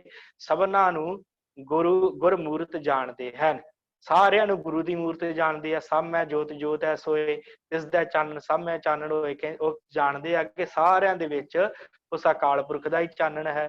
ਤੇ ਜਿਨ੍ਹਾਂ ਵਿੱਚ ਗੁਰਮਤ ਦੇਖਦੇ ਹਨ, ਉਹਨਾਂ ਦੀ ਵਿਸ਼ੇਸ਼ ਕਰਕੇ ਸੇਵਾ ਕਰਦੇ ਹਨ। ਵਿਸ਼ੇਸ਼ ਸ਼ਬਦ ਫੇਰ ਆ ਗਿਆ ਇੱਥੇ, ਅਰਥ ਆਪਾਂ ਵਿਸ਼ੇਸ਼ ਕਰਾਂਗੇ। ਜਿਹੜੇ ਜਿਨ੍ਹਾਂ ਵਿੱਚ ਗੁਰਮਤ ਦੇਖਦੇ ਹਨ, ਜਿਹੜੇ ਗੁਰੂ ਦੀ ਮੱਤ ਨੂੰ ਧਾਰਨ ਕਰਦੇ ਹਨ, ਉਹਨਾਂ ਦੀ ਉਹ ਵਿਸ਼ੇਸ਼ ਕਰਕੇ ਸੇਵਾ ਕਰਦੇ ਆ। ਉਹਨਾਂ ਨੂੰ ਕਹਿੰਦੇ ਆਓ ਜੀ ਜਲ ਪਾਣੀ ਛਕ ਕੇ ਜਾਇਓ, ਅੱਜ ਪੰਜਾਂ ਪਿਆਰਿਆਂ ਦਾ ਪ੍ਰਸ਼ਾਦਾ ਸਾਡੇ ਘਰ ਹੈ, ਆਪ ਜੀ ਨੇ ਸਾਡੇ ਵੱਲ ਪ੍ਰਸ਼ਾਦਾ ਛਕਣਾ। ਉਹ ਵਿਸ਼ੇਸ਼ ਤੌਰ ਦੇ ਉੱਤੇ ਜਿਹੜੇ ਗੁਰਮਤ ਦੇ ਧਾਰਨੀ ਹੁੰਦੇ ਆ ਨਾ, ਉਹਨਾਂ ਨੂੰ ਆਪਣੇ ਘਰ 'ਚ ਬੁਲਾ ਕੇ ਪ੍ਰਸ਼ਾਦਾ ਛਕਾਉਂਦੇ ਆ। ਉਹ ਗੁਰੂ ਘਰ ਬੈਠੇ ਹੋਣ ਉੱਥੇ ਉਹਨਾਂ ਨੂੰ ਥਾਲ ਫੜਾ ਕੇ ਉਹਨਾਂ ਦੀ ਟਹਿਲ ਸੇਵਾ ਕਰਦੇ ਆ। ਮਤਲਬ ਉਹ ਜਿਹੜੇ ਗੁਰਮਤਿ ਦੇ ਧਾਰਨੀ ਉਹਨਾਂ ਦੀ ਅੱਗੇ ਵੱਧ ਚੜ ਕੇ ਸੇਵਾ ਕਰਦੇ ਆ। ਐਸੇ ਗੁਰਮਤਿ ਦੇ ਐਸੇ ਉਹ ਸਿੱਖ ਹੁੰਦੇ ਆ, ਐਸੇ ਗੁਰਮੁਖ ਹੁੰਦੇ ਆ ਜੋ ਮਨ ਦੀ ਕਾਮਨਾ ਹੈ ਸੋ ਸ਼ਬਦ ਤੇ ਪ੍ਰੀਤ ਕਰਕੇ ਮੰਗਦੇ ਹਨ। ਪਰ ਜੇ ਮਨ ਦੇ ਵਿੱਚ ਕੋਈ ਕਾਮਨਾ ਆ ਜਾਵੇ ਨਾ ਕਿ ਮੈਨੂੰ ਇਹ ਧਨ ਦੀ ਲੋੜ ਹੈ, ਮੈਨੂੰ ਇਸ ਪਦਾਰਥ ਦੀ ਲੋੜ ਹੈ, ਤੇ ਫਿਰ ਉਹ ਮੰਗਦੇ ਵੀ ਆ। ਇਹ ਨਹੀਂ ਕਿ ਉਹ ਮੰਗਦੇ ਨਹੀਂ, ਉਹ ਦੁਨਿਆਵੀ ਪਦਾਰਥ ਵੀ ਮੰਗਦੇ ਆ। ਉਹਨਾਂ ਦੇ ਮਨ 'ਚ ਜਦੋਂ ਕਾਮਨਾ ਆਉਂਦੀ ਹੈ ਨਾ ਫਿਰ ਉਹ ਸ਼ਬਦ ਦੇ ਉੱਤੇ ਪ੍ਰਤੀਤ ਕਰਕੇ ਮੰਗਦੇ ਆ ਕਿ ਵਾਹਿਗੁਰੂ ਮੈਨੂੰ ਇਸ ਚੀਜ਼ ਦੀ ਲੋੜ ਹੈ, ਤੂੰ ਦੇ। ਪਰ ਜੇ ਨਹੀਂ ਦਿੱਤੀ ਕੋਈ ਗੱਲ ਨਹੀਂ, ਇਹਦੇ ਵਿੱਚ ਤੇਰਾ ਹੀ ਕੋਈ ਕਰਮ ਹੋਊਗਾ, ਤੇ ਕੀ ਪਤਾ ਮੇਰੇ ਜੀਵਨ ਵਾਸਤੇ ਭਲਾ ਹੋਵੇ।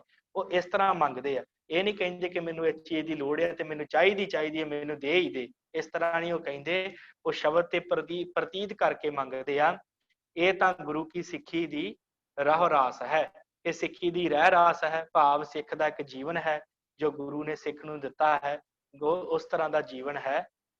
ਪਰ ਹੋਰ ਵੀ ਜਿਹੜੇ ਗੁਰੂ ਕੇ ਸਿੱਖਾਂ ਦੇ ਕਰਮ ਹਨ ਸੋ ਵੀ ਮੈਂ ਤੁਹਾਨੂੰ ਆਖਦਾ ਹਾਂ। ਸੋ ਇਸ ਤੋਂ ਅੱਗੇ ਜਿਹੜੀ ਆ ਗੱਲ ਚੱਲਣੀ ਹੈ ਤਾਂ ਉਹਨਾਂ ਨੇ ਇੱਥੇ ਰੋਕ ਦਿੱਤਾ ਭਾਈ ਮਨੀ ਸਿੰਘ ਜੀ ਨੇ। ਕਹਿੰਦੇ ਸੋ ਇਸ ਤਰ੍ਹਾਂ ਜਿਹੜੇ ਗੁਰਸਿੱਖ ਆਪਣਾ ਜੀਵਨ ਬਤੀਤ ਕਰਦੇ ਆ, ਜਿਹੜੇ ਗੁਰੂ ਦੇ ਸਿੱਖ ਹੁੰਦੇ ਆ, ਜਿਹੜੇ ਗੁਰੂ ਦੀ ਟਹਿਲ ਕਮਾਉਂਦੇ ਆ।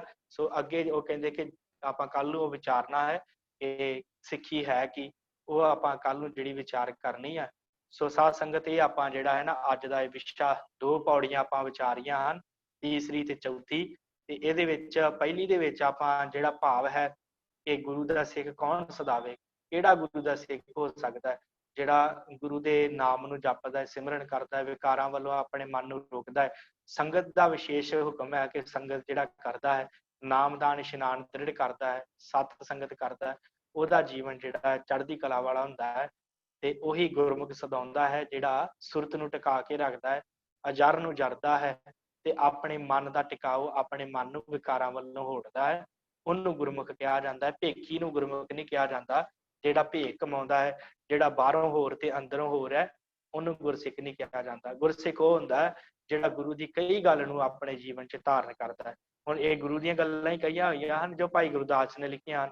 ਜਿਹੜਾ ਮਨੁੱਖ ਇਹ ਸਾਨੂੰ ਵਾਚਣਾ ਚਾਹੀਦਾ ਕਿ ਸਾਡਾ ਹਿਰਦਾ ਇਹਨਾਂ ਗੱਲਾਂ ਦੇ ਨਾਲ ਮੇਲ ਖਾਂਦਾ, ਕੀ ਅਸੀਂ ਇਹਨਾਂ ਗੱਲਾਂ ਦੇ ਨਾਲ ਮੇਲ ਖਾਂਦੇ ਹਾਂ, ਸਾਡਾ ਅੰਦਰ ਇਹਨਾਂ ਗੱਲਾਂ ਦੇ ਨਾਲ ਮੇਲ ਖਾਂਦਾ ਹੈ। ਜੇ ਨਹੀਂ ਖਾਂਦਾ ਤੇ ਕਿੱਥੇ ਘਾਟ ਹੈ, ਕਿੱਥੇ ਕਚਿਆਈ ਹੈ। ਉਸ ਕਚਿਆਈ ਨੂੰ ਜਿਹੜਾ ਹੈ ਨਾ ਅਸੀਂ ਆਪਣੇ ਮਨ ਚੋਂ ਕੱਢੀਏ ਤੇ ਉਸ ਕਚਿਆਈ ਨੂੰ ਕੱਢ ਕੇ ਤੇ ਜਿਹੜਾ ਹੈ ਅਸੀਂ ਗੁਰੂ ਵਾਲੇ ਬਣੀਏ। ਸੋ ਆਪ ਜੀ ਨੂੰ ਬੇਨਤੀ ਹੈ ਕਿ ਜੇ ਆਪ ਜੀ ਨੇ ਕੁਝ ਪੁੱਛਣਾ ਹੈ ਇਹਨਾਂ 2 ਪੌੜੀਆਂ ਦੇ ਬਾਬਤ ਤੇ ਆਪ ਜੀ ਪੁੱਛ ਸਕਦੇ ਹੋ, ਆਪਣਾ ਮਾਈਕ ਔਨ ਕਰਕੇ।